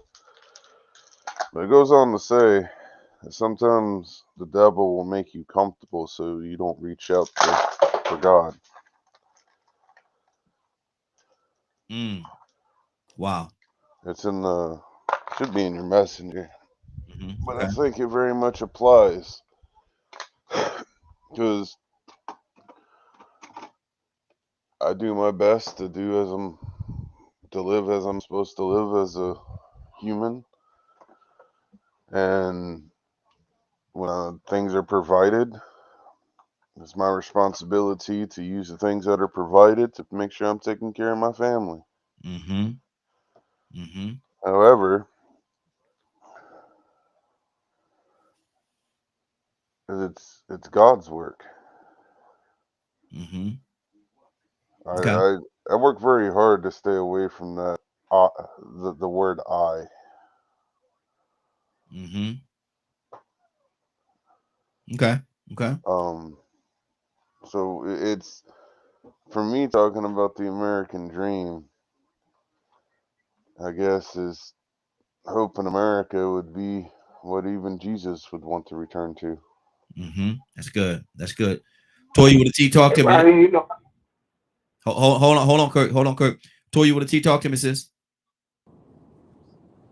Yeah, I mean, that's what the fight is all about, right? You know, I think that, again, I'm reminding myself that the American dream was a campaign slogan. Mm-hmm. You can never have a dream on top of a nightmare. Still a nightmare. What America utilized as a way to become who she is. Although I feel like there is a bit of protection that comes with that, I still think at the same time the brutality, when we look at trying to make that whole situation of stealing other people's lands and killing them to take it, bringing other people over and killing them and murdering them, those are nightmares. Now, not want to let people in, we got new nightmares now. So now the American dream is the campaign slogan now that we want for people to feel better, because we still need you to believe in America. We still need you to be okay with letting us take money out top dollar before you even get your check, because those are the rules and the laws and the guidelines. And long as y'all decide to continue to go by the rules and the laws and guidelines, it doesn't matter if it doesn't work anywhere else in the world, because we said that these are the rules and the lines and the guidelines. We still need y'all to abide by them for us to thrive. Mm-hmm. So if we continue to live in a dream, if it's not your dream, it's not going the way you wanted to go, then whose dream is it? Mm-hmm. Whose dream is it? Yeah. Yeah. So if it's the American dream, which I don't want one, I've got a Toya dream. And again, I'm going to revert back, coupled with God. That's how I can achieve sea-splitting miracle type situationships in America. And it happens everywhere. There's a bunch of underdeveloped countries where people make their way, but they still, 9 times out of 10, whether we don't want to admit it or not, they made their way with a God on their side. I'm just saying. Mm-hmm. I mean, it's true, right? You can rape all the little girls you want to, little boys. You can sex traffic them all you want to, but there's still things that come behind that they don't remind you that it's a part of the nightmare, but it still Mm-hmm. goes on. So that's why they only want us to focus on a dream. But again, whose dream is it if it's not going the way you want it? Okay. Mm-hmm. Mm-hmm. So we develop the stories in these dreams. Harriet Tubman was a nightmare to some people. You understand me? Mm-hmm. But she still operated on a guideline where she was operating under a God, a sea-splitting one. So therefore, if it's their nightmare for me to cause havoc, not going and abiding by their rules, because the only rules I gotta abide by is God's, then I shall be someone's nightmare. Mm-hmm. You're Wow. not gonna have a dream over here. Ain't no sleeping over here. So if we really know what America is and stands for, that's another reason why we know we got to get out from up under that facade and utilize this land the way God said so. And if it be go heal people, if it be go feed people, if it be go help the homeless without being arrested, come on, man. Don't even get me started on the foolery they got going on right now as laws. And they want to utilize the scripture, the laws of the land. Mm-hmm. But you don't let me feed a homeless person and I can go to jail. Boy, stop. No, I'm woke. I'm serving a God and I'm making my own dreams, and I'm sorry if there's somebody nightmares. Mm-hmm. Wow. That's good. That's good. Leonard, talk to me, brother. You know, it's good to hear different perspectives, Mm-hmm. because this is what it really is about. The overall American dream is really pretty much a theory, right? And that American dream theory is that anybody, regardless of how they were born and what situation where they were born, can come to America and become what they want. And they have that opportunity to pursue life, liberty, and happiness. Mm-hmm. It is the background for the fight that those who were fighting for the civil rights of African Americans used. Because they saw where, one, if this is that place and we are here, we are entitled to that. Mm-hmm. The civil rights movement and things. And so that was possible here because of a document that said that we all should have access to life, liberty, and the pursuit of happiness. Mm-hmm. And even within that very same document, the slave was able to use to show his entitlement to the ideas of what that document said. And so that was the movement that led to where we are today, which a lot of people from all over this world are familiar with. And so they're seeking that. Regardless of where they at or what have you, you have people putting their children on boats and things of that nature, not knowing if they're ever going to see them again, just to get here for that opportunity. So one, if like I always tell people, if your eye can only see from the perspective of being Black, then you blind. Mm. And you need something to correct that so you could see the reality of this entire world. And then you'll know, okay, what can I do? I Hey, love what Leonard, Ms. Cassandra said. This is what I've is chosen to it a do, bad and thing, this is what I'm going. Leonard? And for the sake of conversation, I want you to answer this question for me. Is it a bad thing that a black person see it only in the eyes of being black? Yes, Explain that to me. yes. Because the narrative of being black is not a good one that people have painted for you. See, if you always believe that you can't do something because you're black, then you'll never do anything because you can never be not black, can you? But that's my part. That's my part of the point right there, because you can never be not black. So how do you want me to see things through somebody else's eyes when I am a black man? I have to see things as they appear before me. However, what I'm not saying that. What I'm saying is, if you only believe that your life, liberty, and happiness is limited to being black, you are doing yourself a disservice. Okay. Instead of thinking of yourself as someone else's pawn, you must think of yourself as a human being entitled to life, liberty, and the pursuit of happiness. Despite color, despite race, despite disability, despite any of that. See, Leonard, what I hear, and maybe I'm hearing it wrong, and anybody could jump in and correct me.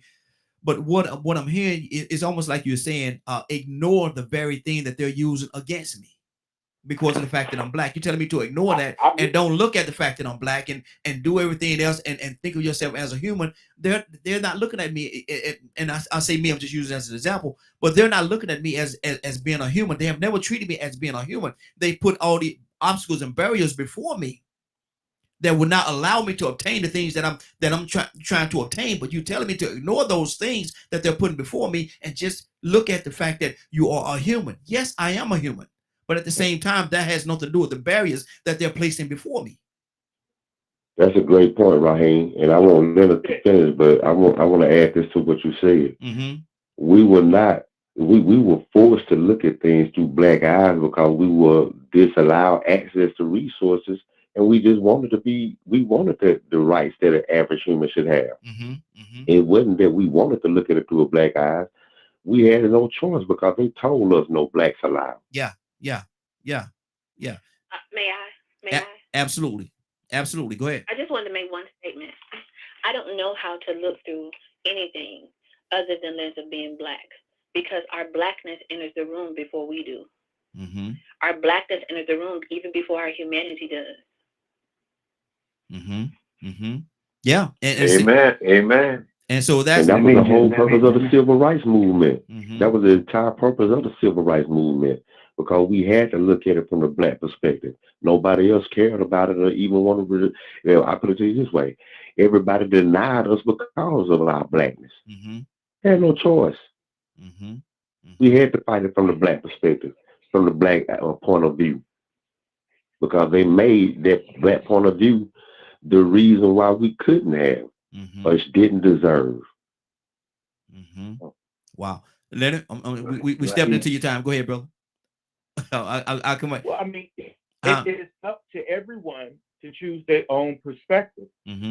Talk to your African brothers and sisters and see how they view themselves. Because they came before you. This just happened to them that were brought here. But it doesn't change the fact that they view themselves as children of God, created to be free. That does not change. But when you use these other things that society has put on you, that's a burden. And it's up to you to break away from that. There are people that you will run into that get shot because, one, you behave like a free man who has always been free, and you'll fight and you'll kill anyone who tries to take it. I'm that black man. Okay. I'm that black man that does not care what you label things, what you say I can't have, what you say I won't do.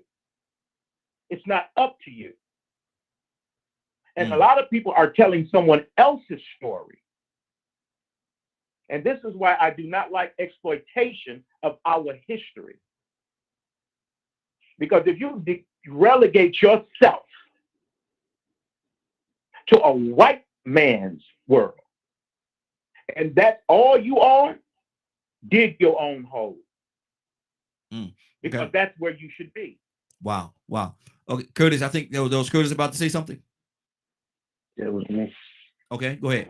No, that wasn't me. I think that was Tucson. Okay, Tucson, Yeah. Go ahead, brother. If I have to see what the thing about it is that I have to arrive from that hole. I'm already in the hole. Mm-hmm.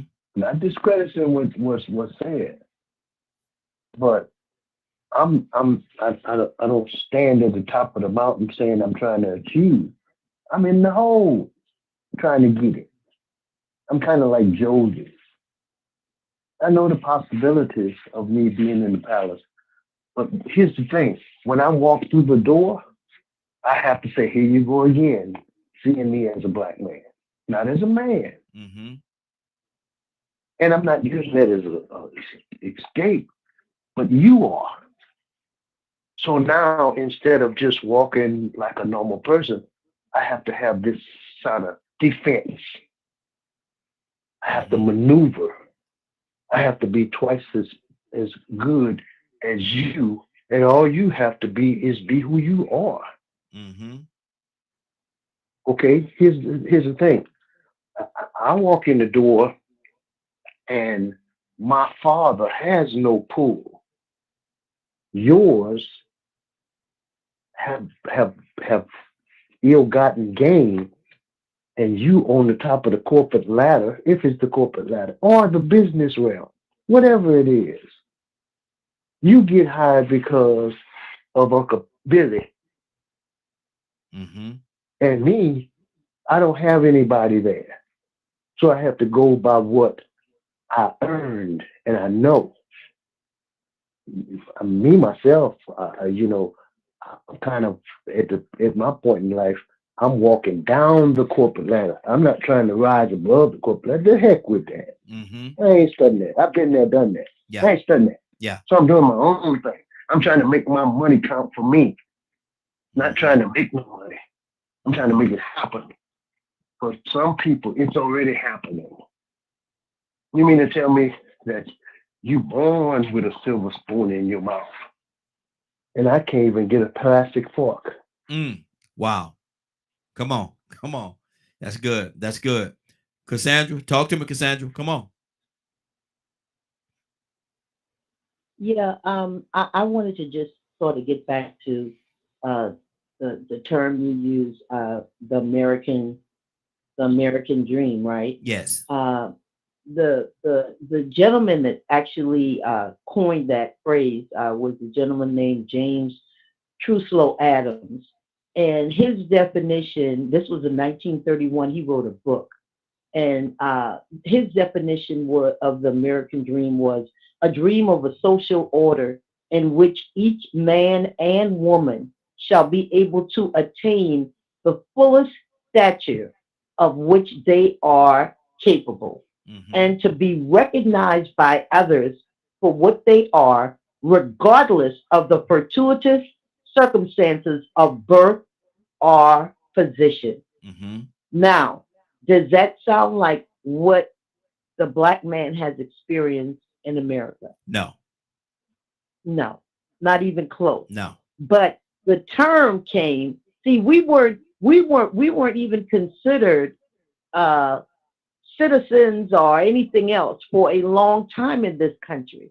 So there was a lot that we had to try to attain with nothing. Pull yourself up by this bootstrap does not exist for us for many reasons, but the many reason one is far ahead to me is we didn't have boots to pull the straps up. Absolutely. Where were the boots? Absolutely. Where were the boots? We did not have the boots to even pull our bootstraps up. So, we can say in education, all that is great, but let me tell you something. Some of the most profound things that I've ever learned and I gained as far as wisdom, knowledge, and understanding came from people that were sharecroppers. They told their stories. Those stories impacted my life for the rest of my life. So it's not about, and it's great. I love education. No, don't get me wrong. I was an educator, but I believe that we sometimes overlook the very people that have the life-changing words that could set us on the right path because they're not at a certain level. Great grandmama said some things. Yes, yes, Uncle Joe said some things. You understand what I'm saying? So I don't know. The American dream was never set for us. Let's just make that clear. I just wanted to say that. Let's make that perfectly clear. It was never intended for people of color. That's true. True. Rico, talk to me, brother. I thought you were going to go to King Cook and Brandon first, man, but thank you, Cassandra. That's what I've been saying the whole time. It was never meant for us, even in the kind way that the originator of it spoke of it. Not when we were not considered or we were just fighting just to have the basic rights that the average human in America had. Obviously, it wasn't meant for us because we had to fight for just those basic rights. Yeah. You know, so I think about Martin Luther King's dream and the American dream. I love what Badger said. Jesus would love to come back in Martin Luther King's dream. But based off the American dream that he see, man, Jesus would totally contradict the American dream because it would go against the economic system and financial profitability. Yes. Yeah. Oh, it would not be wise financially for the American dream to be comfortable for Jesus to come back to. You know, I sort of hate to use movies as analogies, but this one example I'm going to give. This one example I'm going to give is going to sort of give you the idea of the fact that we have had so many Black creators and inventors that did everything the honorable way to give us the life and the technology that we see today, but then we have to dig to find out that they were the ones that created it. They didn't even want to give them the respect to recognize them for inventing it. Maybe they didn't get rich off of it, but it's making a lot of people rich today. Yes, sir. But we're not going to even honor the people that created this technology that made life so much better for your existence. We don't even want to let you know that it was a Black man did it.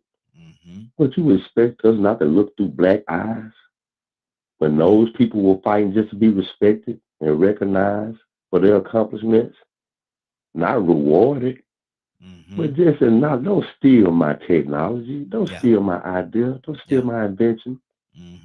Because the dream was as if I do everything the way y'all tell me to do it based on the Constitution and the design of the American dream. Well, when I'm finished with this telephone system, they won't call it Bell. They'll call it by my name. Yeah. Maybe when I develop this traffic light, people will acknowledge me for it and not this. I mean, so, you know, it gets to a point where the Black man thinks he done made it. And he might move up to New York and climb up the ladder and then come down south and he wants some whites only pies. And he think he deserves it because he got the money. Yeah. I got everything everybody else got. I want to know how much one of them pies cost. These are whites only pies. Well, how much it take to turn one of them whites only pies into nigger pies? Click, click. We ain't got so you can't look at it through the eyes of a Black man. Oh, just ignore it. Martin Luther King had no choice but to look at it through the eyes of a Black man just to speak on human rights. He had no choice. Exactly. He didn't dig his own grave, they dug it. So we can never stop looking at it through our eyes, because the minute we do, reality gonna kick in and let us know that these are whites only pies. And when they say no Blacks alive, just not allowed, and you have got the money and everything else to get those white only pies, they ain't gonna turn them over to the niggas only pies. You're gonna see the barrel of that gun. It ain't meant for you, and we meant it, Wow. Wow. black Wow. person. Exactly. Exactly. And you Wow. cannot ignore that. You can't look at it through a Chinese man eyes. When you the one got the gun in your face and you got the money Mm-hmm. and you're hungry for that pie, Mm-hmm. that piece of that pie, Exactly. the American pie. Mm-hmm. American pie. Ain't that something? Brandy, talk to me.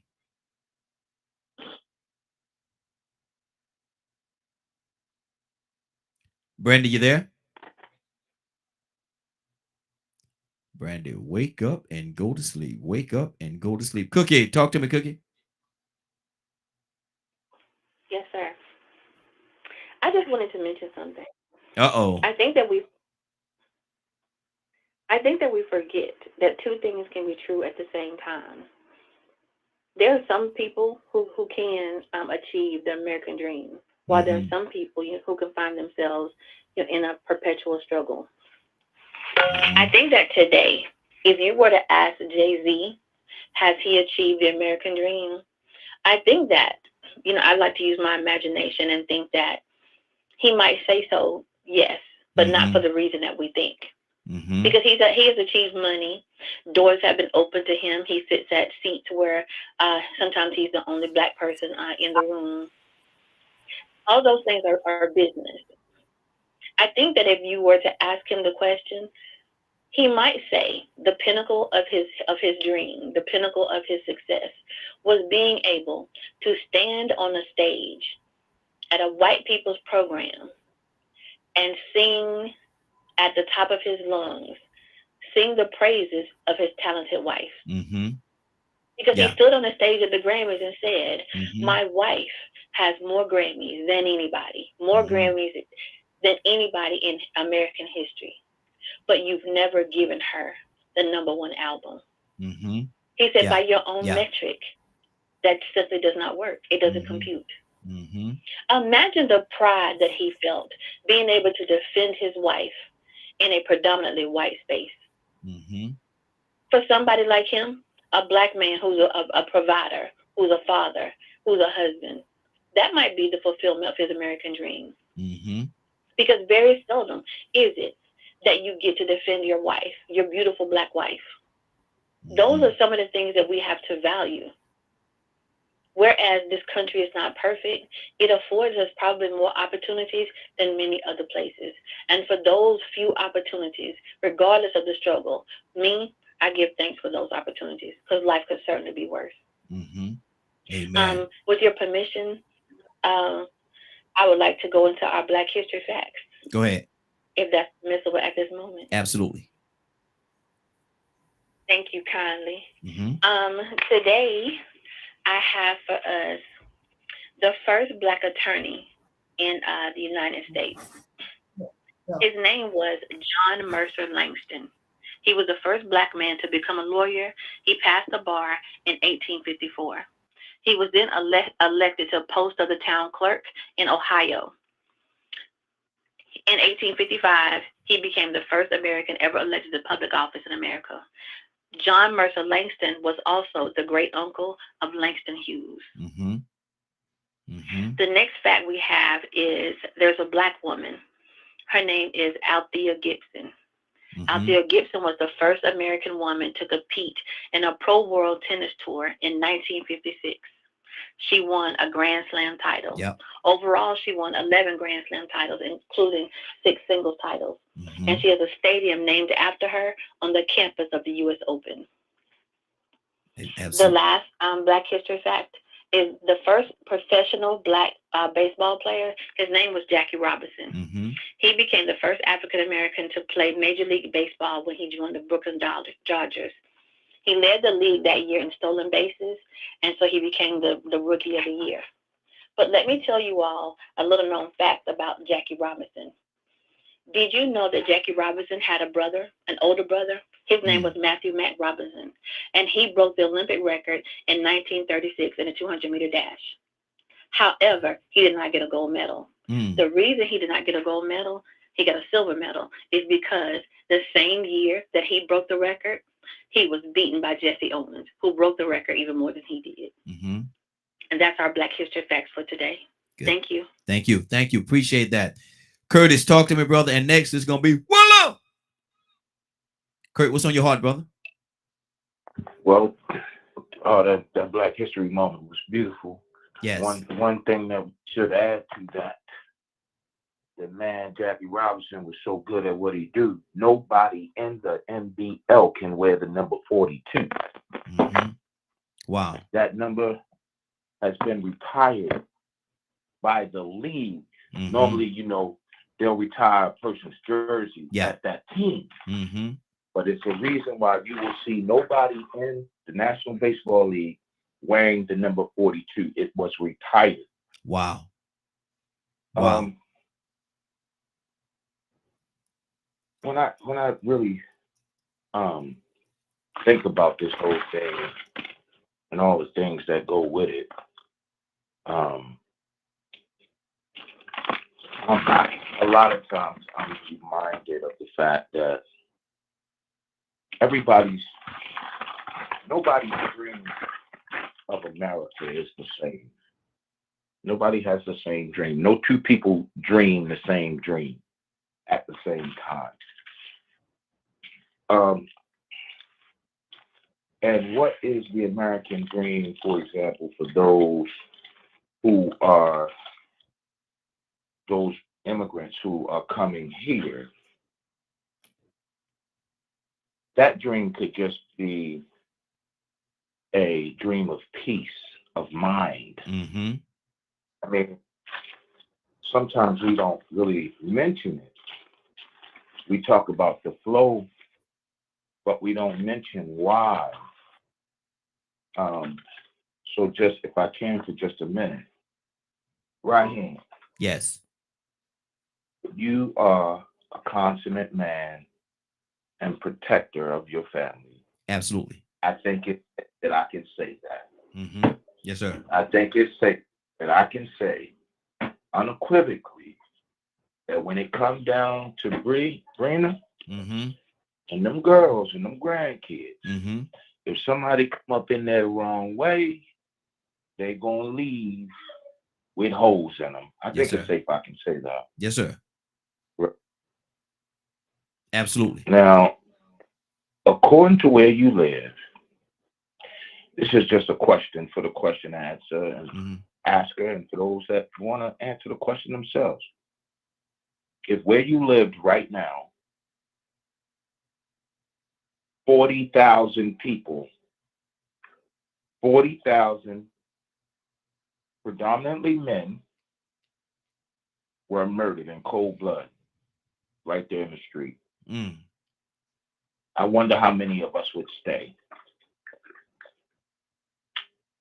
Mm.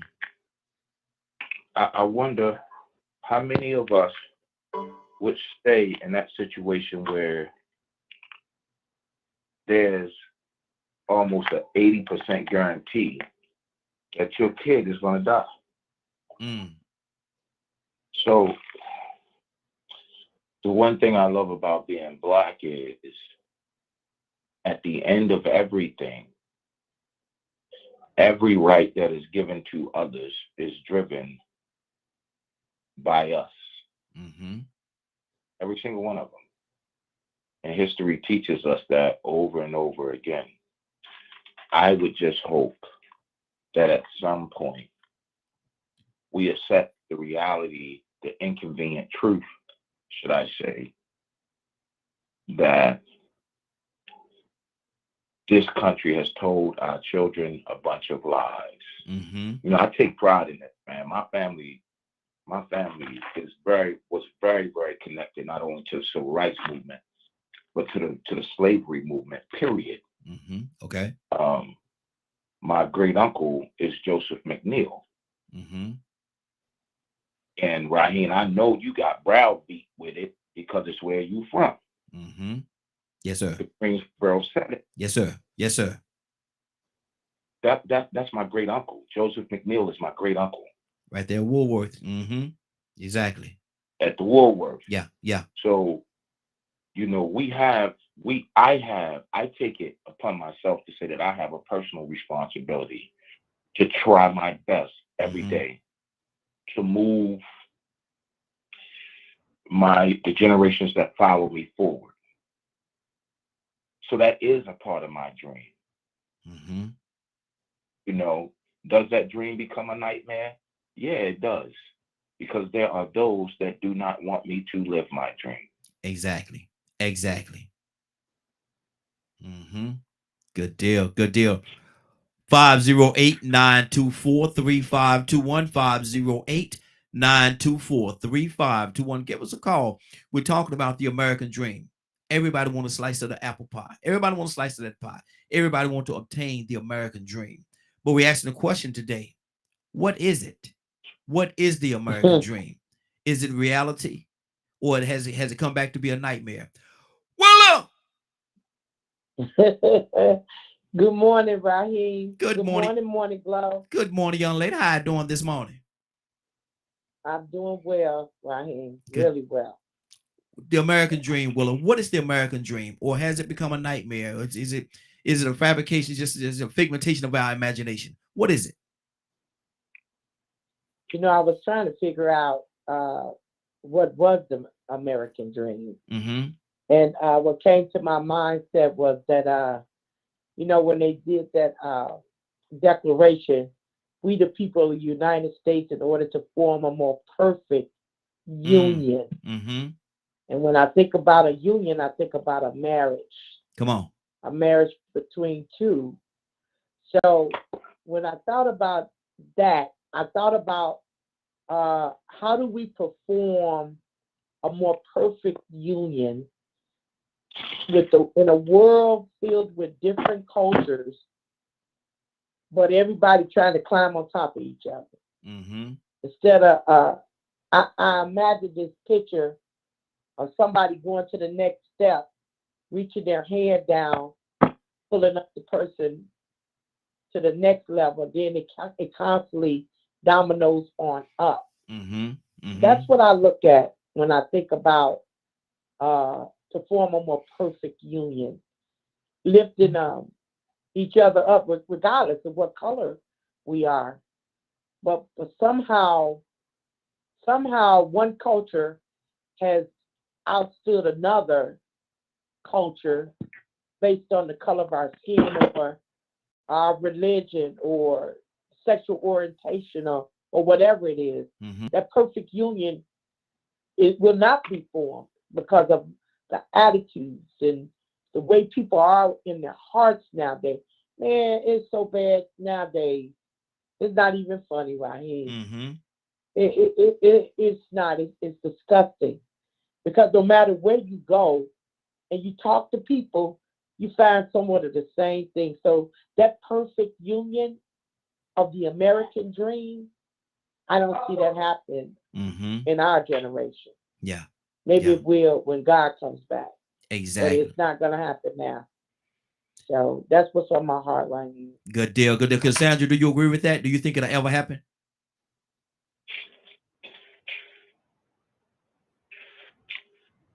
Cassandra? Yes. Do you think it'll ever happen?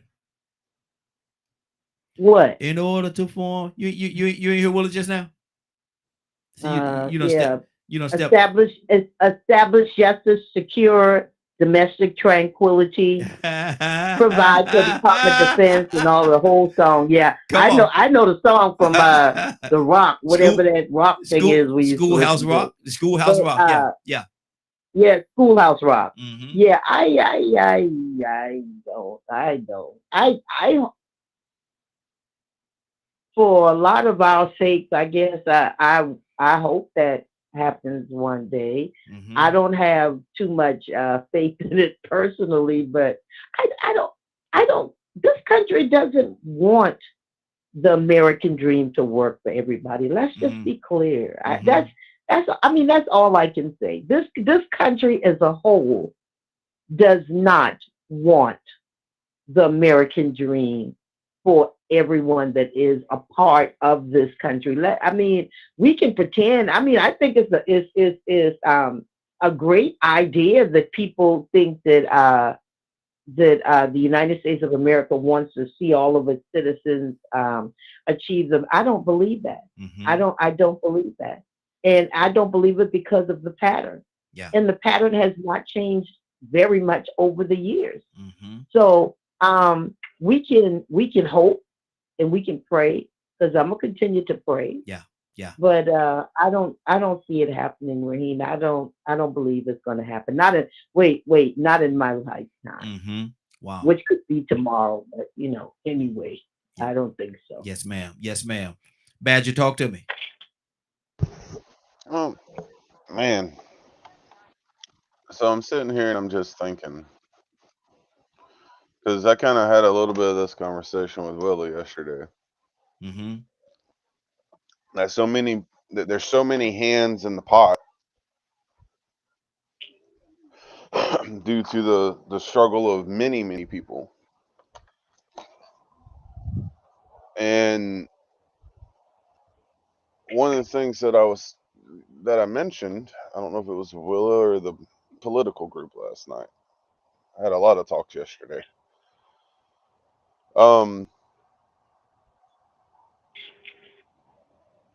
There are so many different issues when talking about dealing with the corrupt, the supremacists.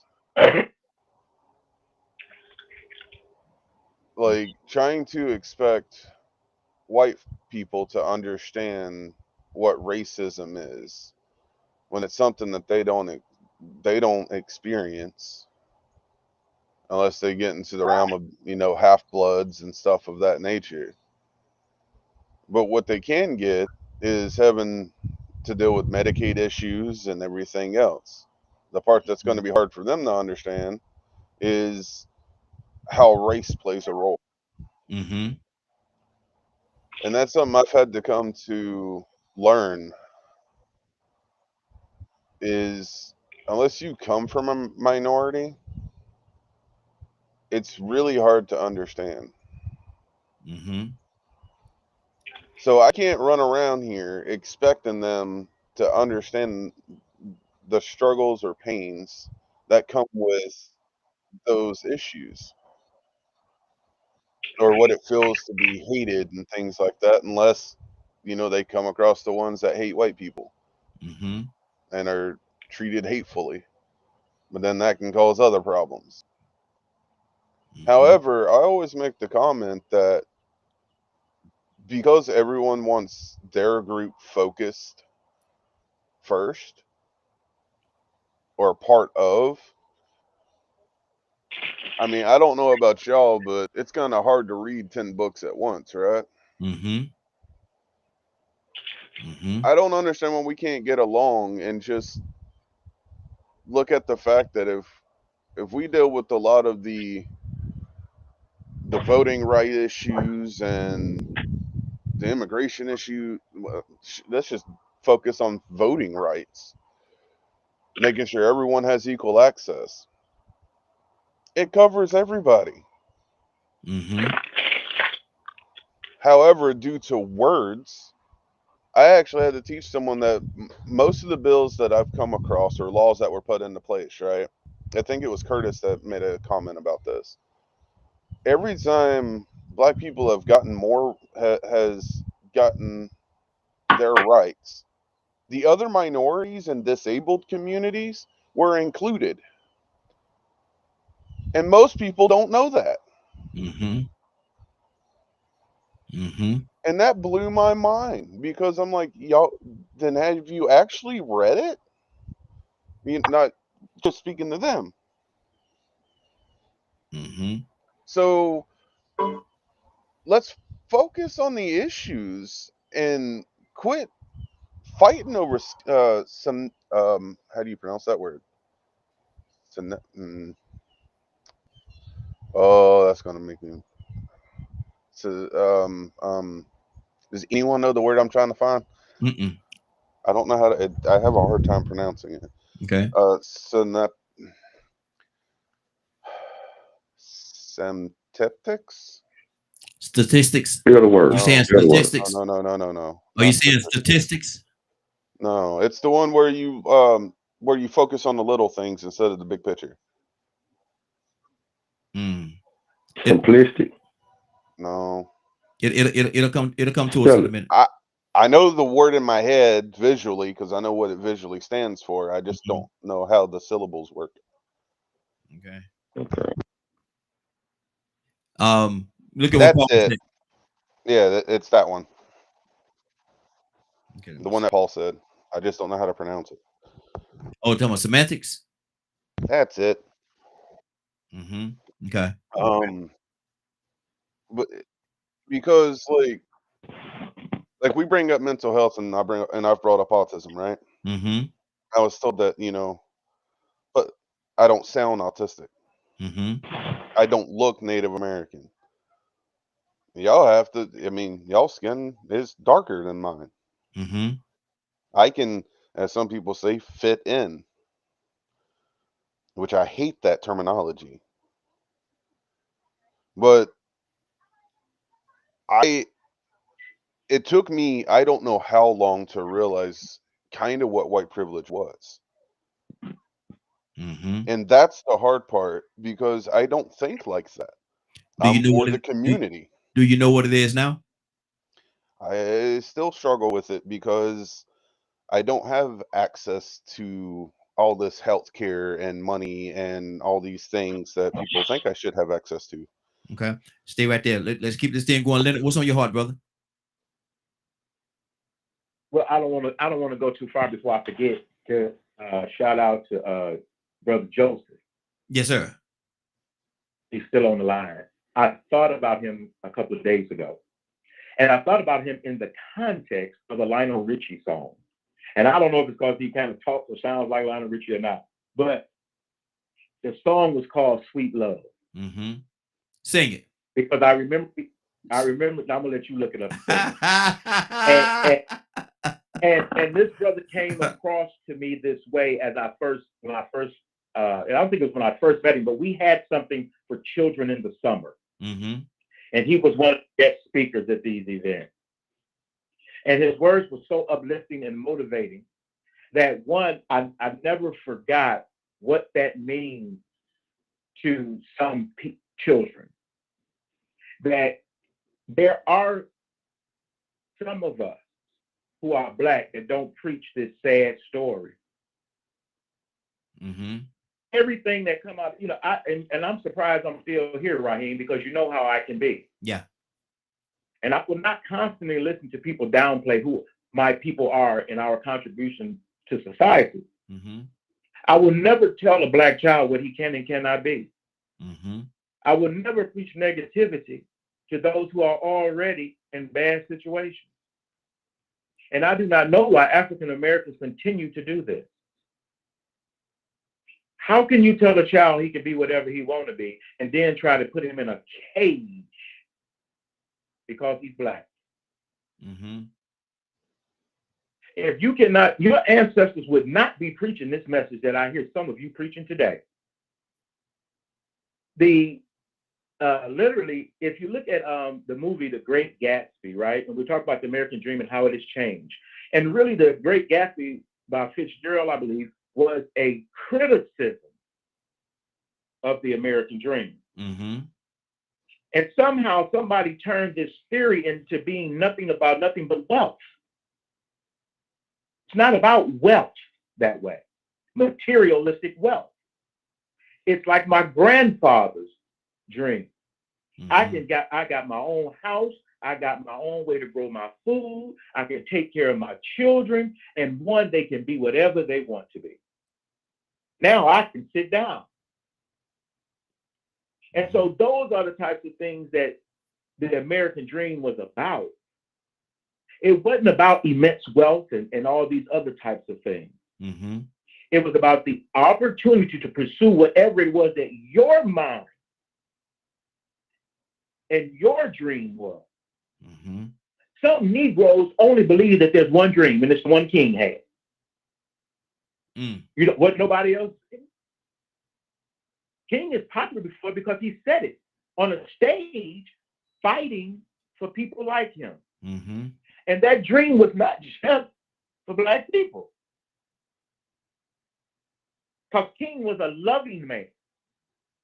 And he would not sit by and watch anyone's child suffer or be subjugated, yet alone his own children. He definitely didn't want it to happen to.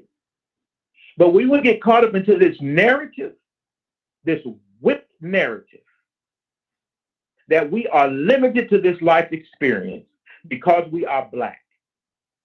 Shame on you. Wow. Wow. Shame on you. Black didn't come around until when it became an issue and it became put in laws here in the United States. But think about all those black people that don't live here. Think about those black people that they forced on them boats. You think they thought like that? You'll be surprised if you go back and look at the determination that a lot of people had. All these people you're talking about doing Black history, those were those people that achieved those things regardless of the circumstances. The people come, they ain't teaching Black history in school. I'm 52. I was Jackie Robinson in the play. After Gibson, we learned all that in school back in the 70s. But look at all these, like one, I love our rappers that have done that, have been enemy number one, blamed for all the wrong in this world. But you know what? That didn't let them stop. They didn't let that stop them from accomplishing what it is they sought after. So stop preaching to your children that they can't be because they Black. Stop preaching to your children that they got to subject themselves to the wishes of a white man. Yeah. I don't know if that's the message that was actually put forth, that we're telling them or we're trying to undermine them and make them think that they cannot accomplish. I don't think that's what maybe I missed something. Brandy, are you there? Brandy, are you there? Rico, talk to me. I don't think you're doing that. I think they're doing that. The system, once again. You know, man, I love what Cassandra Willis said, man. And it's funny, man. That's cool you said that, Leonard, because I said that a long time ago when Joe played this song. I was like, man, you need to sell that to Lionel Richie. That sounds like something he would have wrote. Everything he did, I was like, man, I said, I hear it all in him. Yeah. But shame on Jay-Z. Shame on Jay-Z. Now, you know what? I thought it was admirable at first, too. But you know what it almost sounded like Jay-Z said when he got up on that stage and said that for his wife? Exactly the same thing Kanye did when he jumped up on stage. We want equal rights and opportunity. The math ain't mathing. So I don't want to say shame on Jay-Z, because at first I would say, man, that's admirable. He's on stage voicing there is not equal. Something ain't right. My wife don't won 32 Grammys and she ain't won Album of the Year right yet. Make it make sense. Yeah. And then I thought about it. Man, is this the same man that said that ain't no need of kneeling no more? Stuck his nose in the NFL building when he ain't even made a tackle or threw a football. Is this the man that said that there ain't no more time for kneeling? Is this the man and the woman that don't go to the NAACP and BET Awards no more? See, I'm like Willa, man. I always imagine stuff, man. And you know, if really and truly, if the American dream looked like what Martin Luther King's dream looked like, people would be calling American socialists. And we don't love socialism. We hate socialism. If the American dream looked like what Jesus would love, oh man, we would be considered socialists. See, when I look at this man-made standard, I understand that even though the white man came up with the original idea of the American dream, and it's still a white man standard. And look at Jay-Z showing up at the Grammys trying to be accepted amongst the elites and rewarded with those that like to acknowledge each other. But at first, they wouldn't even acknowledge hip-hop. Now you on their stage talking about you want a little bit more. Oh, not the NAACP. We don't appreciate that. It's not as worthy It don't mean as much to us as a Grammy or an Mhm. Oscar. But don't you know what they even came up with them awards? It was to celebrate each other Yeah. Yeah. in their fields. Mm-hmm. So I looked at that at first. I was like, man, you know what? I was thinking Jay-Z was admirable for standing up for his wife at first, but then he started looking like Eddie Murphy and Martin wanted some nigga only pies. When you gonna understand that we can't change them? Mm-hmm. They said whites only. Mm-hmm. No, we not feeding our children these narratives because we didn't create the blacks only signs. We didn't create the no blacks allowed sign. We didn't create the colored water fountains, the Mm-hmm. white bathrooms. We didn't create the segregation. Yeah, Martin Luther King did preach that from a black perspective. He didn't cross Edmund Pettus Bridge for poor people. He crossed it for black equality and the black struggle for people who were over here that went through that experience. Mm-hmm. Then he went to poor and humanity, and that's when they really killed him. Mm-hmm. Because, like Cassandra said, they know it ain't meant for everybody. The white man standard ain't meant for black men to succeed or black people to succeed. So when you standing up on that Grammy stage, begging to be respected and acknowledged because you have proven, just like your ancestors did, go back and apologize to Colin Kaepernick. Mm-hmm. By God, leave their awards alone because it ain't worth it. Do you need them to acknowledge you for you to understand that everything you and your wife do is better than theirs? Mm-hmm. You ain't gonna believe it till they tell you. Mm-hmm. Let them have it. Yeah. Yeah. So at the same time, at first I thought he was admirable, and then I said, look at us again. You got God's mountain over here that's natural, probably covered with rock, and you got to scale it, or it might be covered with trees and wood, but it's all natural. Mm-hmm. Then you got man's mountain that he has created, and he's standing at the top of it, and we climbing to get to the top of that man mountain.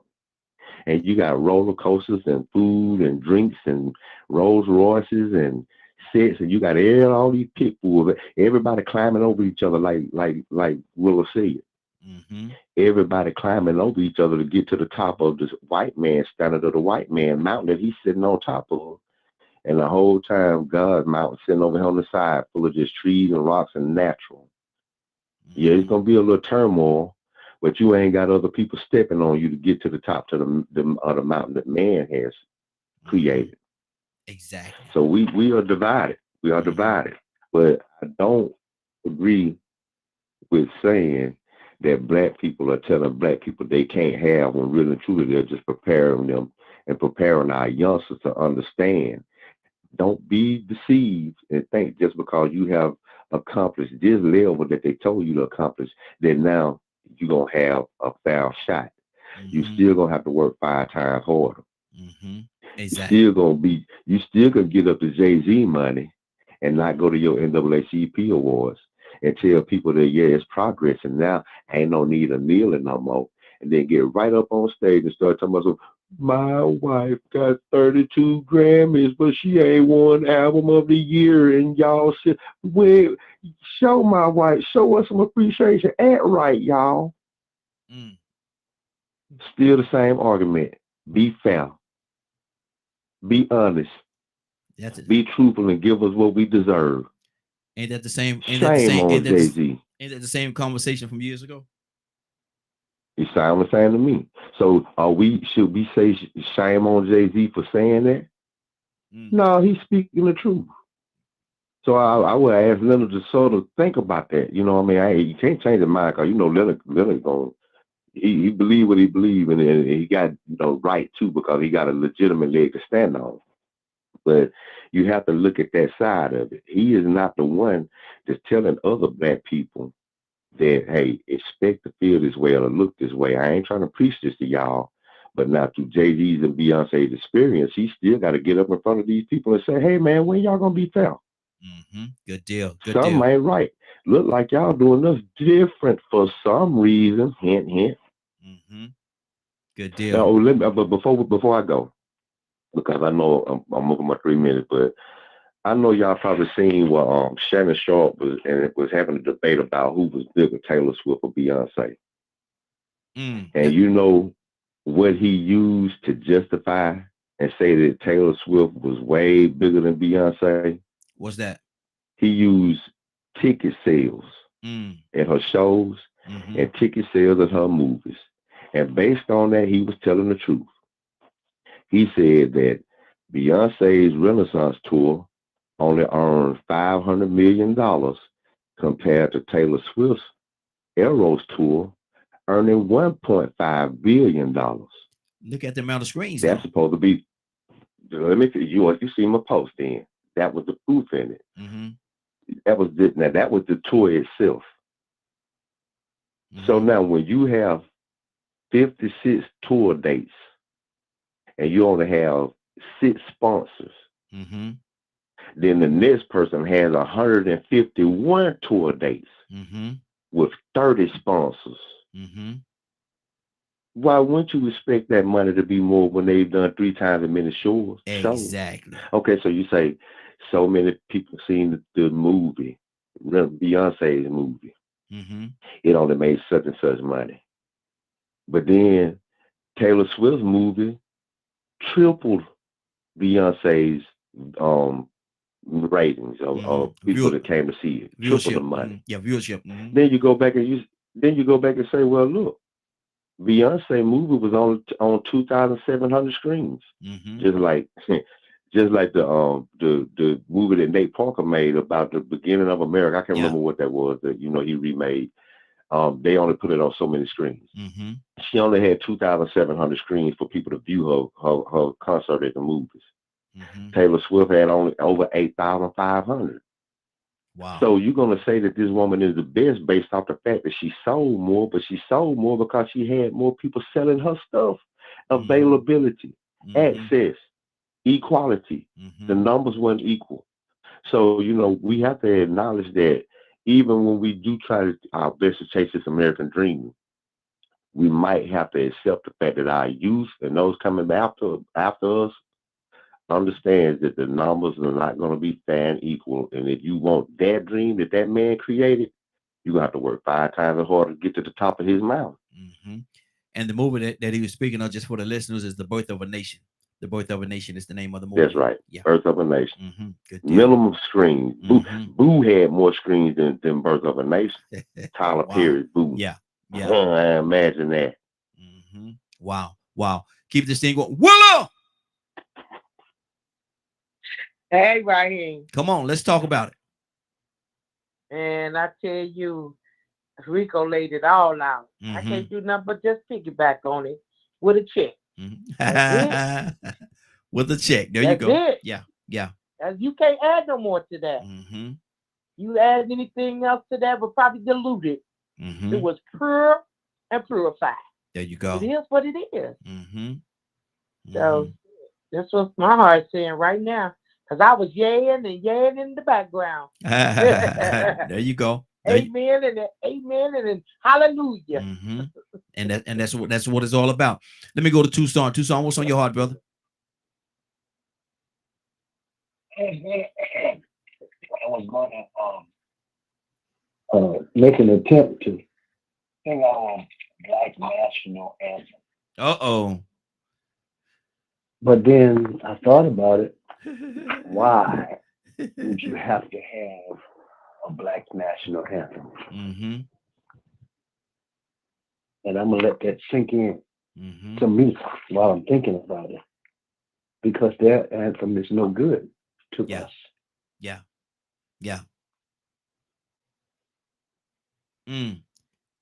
Oh, beautiful. Get out of here. Sing my own song. And that's what we have to do. Sing our own song. Individually, because united, you can forget about that because some people don't want anything. They won't even go to sleep rather than dream. Dream about what? They're casting away or throwing away the Martin Luther, I have a dream. Because they don't even have the same dream. You know what they want? What's that? Other folks' stuff. Other folks' stuff. What they see, what the narrative has been put out there. This selfish mentality. Get me, my, and I. The heck with the rest of us. Mm-hmm. Somebody said if all of us don't achieve, none of us does. And that's where we are. So you don't have to necessarily put your hand on your heart and sing. Mm-hmm. But we as a people still sing that song with harmony. Mm-hmm. I thought about that, and we don't even know how to harmonize no more. Mm-hmm. Because we're selfish and individuals. Wow. That don't want like they do. Mm-hmm. Manipulate people to get what you want. Mm-hmm. That's not the way to make it. No. I don't know. No. I'm through with the American dream. Mm-hmm. I'm frustrated with it. Exactly. Because they, I don't want to be included. I'm not looking to be included. Mm-hmm. But I'm gonna go ahead back and look at the old Negro national anthem. And here's the thing about that. There's people says I ain't never gonna sing that song. Mm-hmm. And see, in this ain't United no States of stopping America. us now. We're on the moon. Mm-hmm. Ain't no stopping us now. We on the move. Oh, I lost myself there for a second. Hey Rico. You lost me too. Hey Rico. Uh-huh.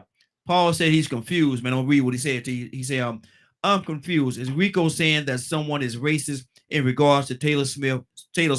I just say Taylor Swift, Lord Jesus. Taylor Swift toward Beyonce.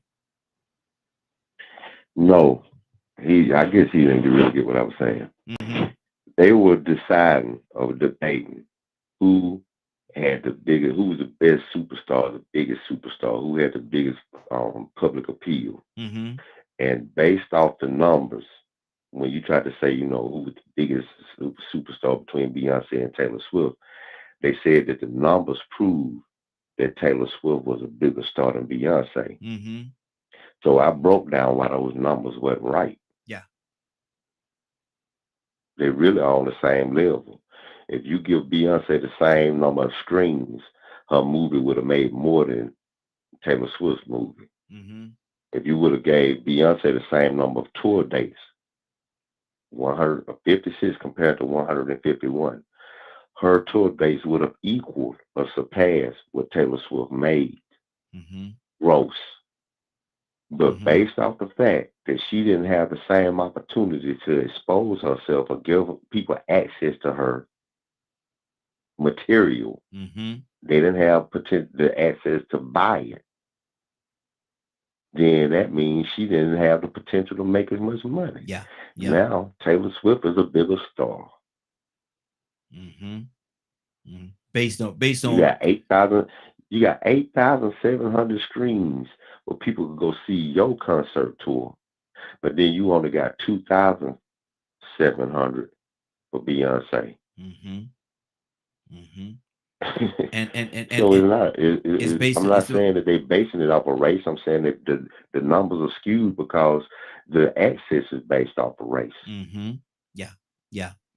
And so if give it an equal playing field, give both of them the same amount of screens, and even if you take some Taylor Swift's screens away and give her the same amount of screens that Beyonce had, and let's evaluate it along those lines. Put them in the same theater at the same time in two different areas, and let's look at the numbers. The numbers ain't gonna lie. The numbers gonna tell you the truth if you compare apples to apples and oranges to oranges. And in this instance right here, it's not apples to apples or oranges to oranges. It's something totally different. Curtis, talk to me, brother. I'm sorry. Go ahead, Rico. You got something else? So here we are, still repeating what Martin Luther King has been saying. It's just that this is the new way. You got to wake people up to get them to understand that, hey, this is the same thing in 2024. Yeah, exactly. Just when you thought it was over. It knocked on the door again. Are you gonna answer it? Curtis, talk to me.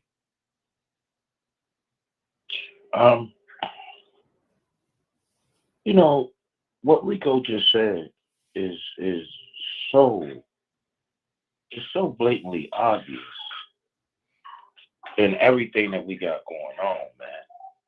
You know, I'm reminded. He just reminded me of when Obama became the Democratic nominee. Mm-hmm. Reminded of the first thing that they said. Is he actually from here? Mm-hmm. Did he actually get good grades when he was at Harvard? Everything was questioned about this dude. Mm-hmm. Right? Yeah. And let's keep it honest. Nobody questioned what Trump grades was when he was in college. Mm-hmm. Nobody questioned, well, is his name really Trump? Mm-hmm. And if it's not, why was that name changed? There was no questions, and this is what I see in our American culture right now all the time. There's a willingness to cancel out others, but no willingness to cancel out themselves. And the only time they're willing to cancel out themselves is when you are a person like Badger Mm-hmm. that do not support that foolishness. Mm-hmm. You know what I mean? So, like, Rico is right in thinking. I swear, boy, I wish you would be my manager. I swear I do. Because he's right in thinking, hold on now.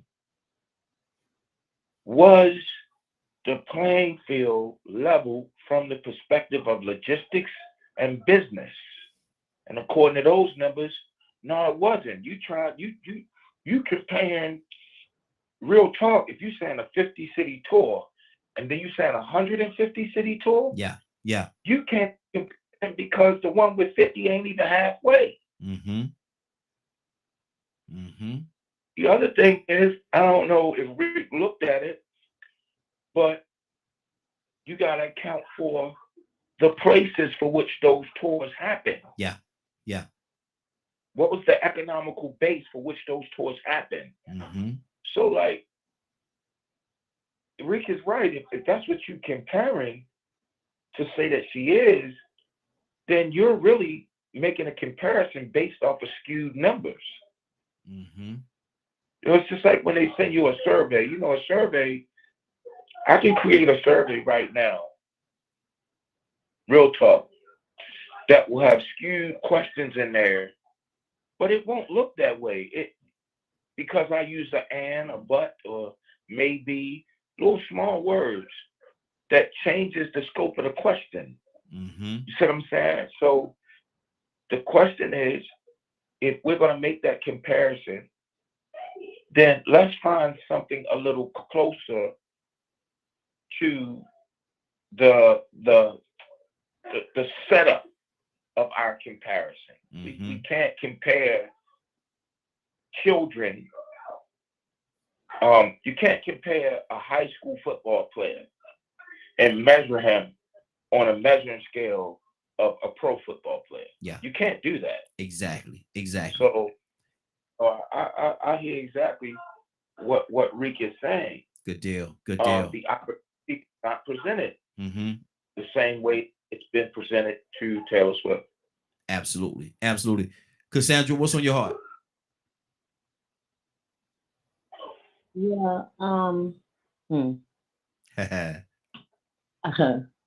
No,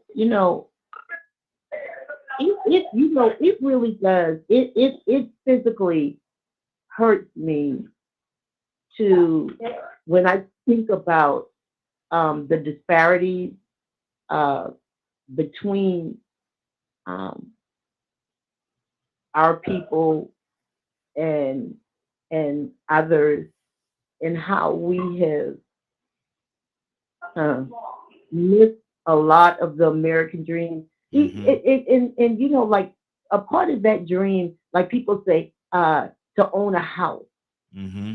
Do you realize that now, still in 2024, Black people are being discriminated against? Yes. When it comes to housing? Mm-hmm. I know people say, yeah, well, if you really want a house, you can get a house. Just go on out there. You have the right score, that's not true. Yeah. That's not true for everybody. Mm-hmm. Oh, please, just do your own research. I don't ever want people to just take my word. If you want a house, yeah, you just go out there. If your score is good, you can get a house. Well, they've proven that even with Navy Federal, which I'm a part of Navy Federal, Mm-hmm. their numbers were jacked up. Yep. And the amount of black people with the same credit score as their white counterparts, Mm-hmm. their applications were turned down compared to the. Come on, y'all. Mm-hmm.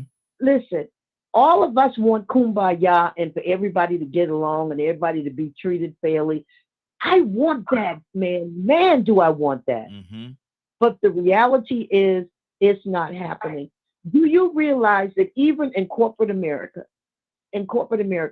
there are blacks that should have been in CEO positions a long time ago in their companies, but Long that time one ago. white person that makes the choice will not allow a black man or woman to be in there. Come on, how do you change that? How? Mm-hmm. I want those that living in kumbaya. Tell me how, if a man is determined that he does not want you to move forward, and he has the power Mm-hmm. to keep you from moving forward in that company, please tell me, how do you make it? You cannot make that happen. Mm-hmm. I don't know. If you can, please tell me, because I have a lot of people that I know that should have been in higher positions, Yep. that strictly because there was a racist in that position, Mm-hmm. they did not move forward. Yep. Exactly. Could not move forward. Mm-hmm. Wow. And she said she know people personally. Personally. Ain't nothing she heard. Talking personally. Personally. Badger, talk to me. I was just kumbaya people. Actually, quite surprised Cassandra said that. See, at least from my understanding, a lot of the kumbaya people deal with a lot of that stuff, but I guess it's dealing with it in different ways.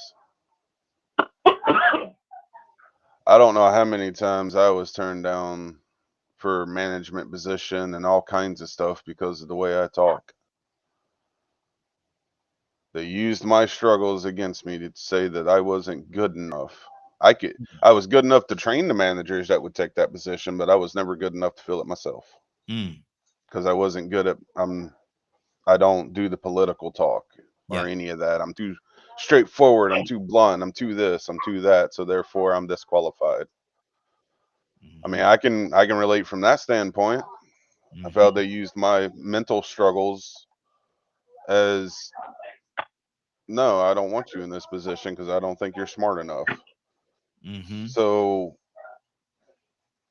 however, I went, I'm done. I'm done trying to deal with a company that's full of corrupt people. Yes. I'm going to go Mm-hmm. somewhere else Mm-hmm. that's going to appreciate what I can do. Yeah. I'm going to find a way. Now, yeah, I've become disabled because of my spine and all that stuff, but I'm a board member now for a nonprofit. Mm-hmm. There you go. God took care of me. Mm-hmm. I'm not going to sit there and rely on human beings that I know are in it for their own personal reasons, irregardless if they're using race, classism, condemning someone because they think autistic people are retarded and stupid or incapable of something. I ain't got time to let that stop me. I have 2 kids and a wife I got to take care of. Yeah. So I learned that people are not gonna like me because I follow a Native American path. People don't understand what autism is and the spectrum of it. Wow. Or the spirituality that I walk. Mm-hmm. I've just had to come to accept that not everyone's gonna like me. And people are gonna hate me for whatever reason they've deemed to do so. Mm-hmm. The best I can do is to walk the walk I'm supposed to walk, which is Christ-like, and be the best human being I can be, because I ain't got time no more. I am 37 years old. Mm-hmm. You want to be hateful toward me? You want to keep me from the job that you're requiring? I'm going to go elsewhere. Your loss, not mine. Good deal. Like I had to force my brain to think different. Mm-hmm. Mm-hmm. Good deal. Get out of that status quo. Mm-hmm. And it's hard. I'm not going to say it ain't. It sucks being different.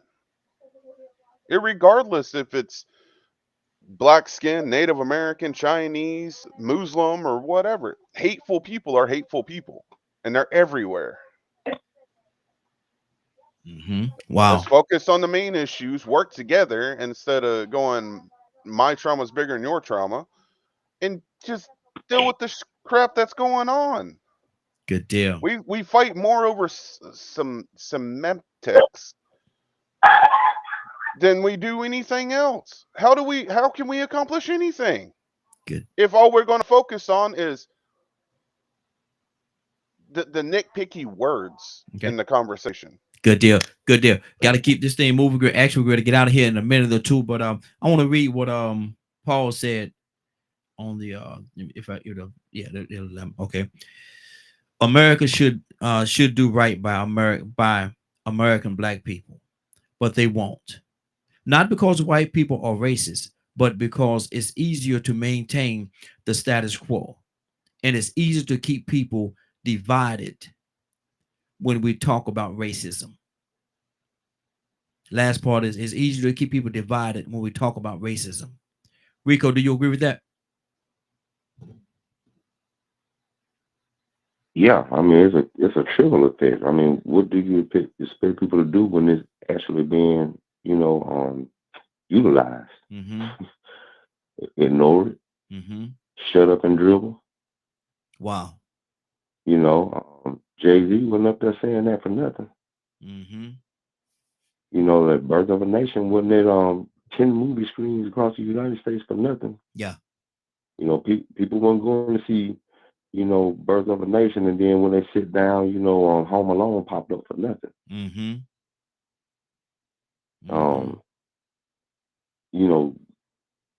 It is divisive, but I mean, we can't ignore it. Mm-hmm. We can't ignore the Emmett Tills, the Edward Steins, the Hannah Lou, it's too many to name. Yeah. We can't ignore this black experience. We can't ignore the fact that Martin Luther King wasn't just up there talking to hear himself. Because he got to hear himself talk. Yeah. Yeah. He wasn't up there talking because he wanted to divide people. Mm-hmm. He wanted little black children and little white children to play together. He just wanted an equal playing ground. So he is right. It exists. It won't be got. It won't go anywhere. America won't let it go anywhere. Mm-hmm. The 1% don't want to sacrifice any profits. Like I said earlier, if we were to actually implement Martin Luther King's dream, we would have actually lived by what would Jesus do. Corporate America would have a fit. Mm-hmm.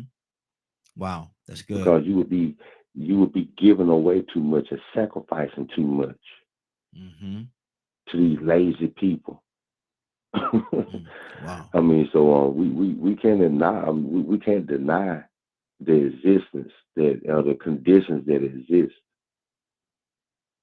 So I hope Paul would understand that, because I mean he has grown a lot, and understanding more and more.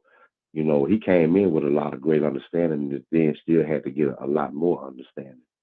But this is not, something that we created out of division. This is something that we have to address because it's already there. Yeah, good deal. Good deal. Let me see. Leonard, what's on your heart, brother? You heard what Paul said? What's on your heart? Well, I understand what Paul said or what have you. That he has a particular point of view, and it belongs to him. And we could do a lot of things, but the things that we should be doing, we are not. And this is why those people are staying in power. With all their money and all their positioning, if all of you decided to go vote, guess what? You'd win. Mm-hmm. And you look at with Jay-Z and all their money. See, I don't have a problem with what he said or whatever. I don't even watch the program. But when I listen to the speech, I understand. Mm-hmm. Because that's his world. That's what he chose to do as a little boy. That's his field that made him wealthy. He probably knows the people on the board making the selections. That's his world, not yours. Yeah, yeah. But you can relate to his message. But you have to understand what's different about his message. I can't get involved with folks talking about awards and recognition. I don't get down like that because Mm-hmm. that's too subjective. Sit around and argue, have an argument about anything like that. Who's the best? So what? Mm-hmm. I mean, that's up to them people fighting for that. But what I do know is that Stevie Wonder was the first one. Yeah. And his records had such an impact. And I just seen this same man, put a message in social media about the love that he has been talking about his entire life and how people need to come together and how we need to leave war alone. And if we think that war is the only way for change, then it's us who has the problem. Mm-hmm. Anybody, I believe, can do what it is they set their heart and mind to, regardless of the obstacles, because I've seen too many people do it. I've seen too many people who lost everything and then got it back because they chose to pursue a different path. Mm-hmm. So one, I'm never going to give up and find what's right. It's not that I don't change my mind, Rico. It's that someone has to have a reason for me to change my mind. Mm-hmm.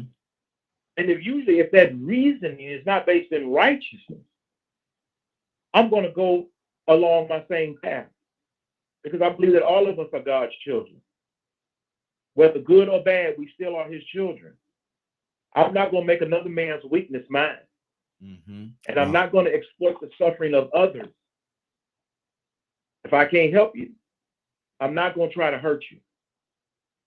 So I think that when we're having conversations and we feel so passionate about things, mm-hmm. feel passionate about things that actually matter to you. Me worried about who the best between Taylor Swift and Beyonce ain't got nothing to do with how I feed my children. Mm-hmm. As Badger was mentioning. Badger comes from a whole different story about a whole different type of discrimination. But I can understand, and I know I wouldn't want it to happen to me, so I can fight for him. Mm-hmm. A lot of people believe that they are the best at everything. That's subjective. You should just want to be happy in your own right. It's about your personal pursuit of life, liberty, and happiness that should be pushing you through this society. Mm-hmm. Good deal. Not I should have what someone else has. Mm-hmm. Good deal. Well, we're about to get out of here, y'all. It's been a great broadcast. Leonard, somebody that came in here about 8:30, man, 8:45, talking about, man, this sounds like a great conversation. I wish there was a way. I wish that there was a way I could hear the whole broadcast. Is it possible, Leonard?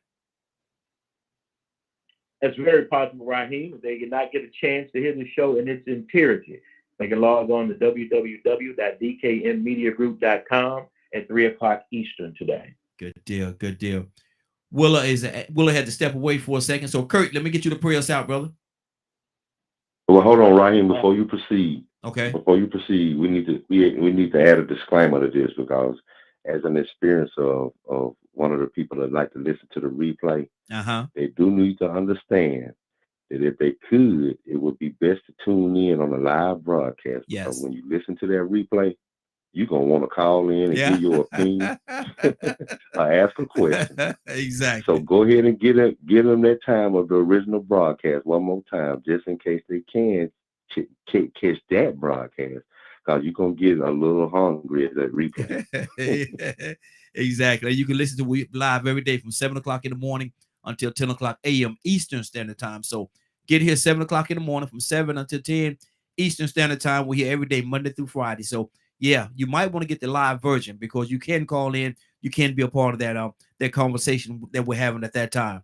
Now, you try to call in at 3 o'clock. Boo, boo.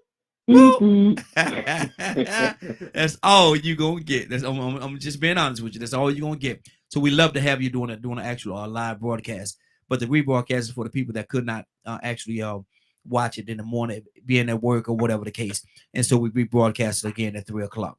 Curtis, can you pray us out, brother?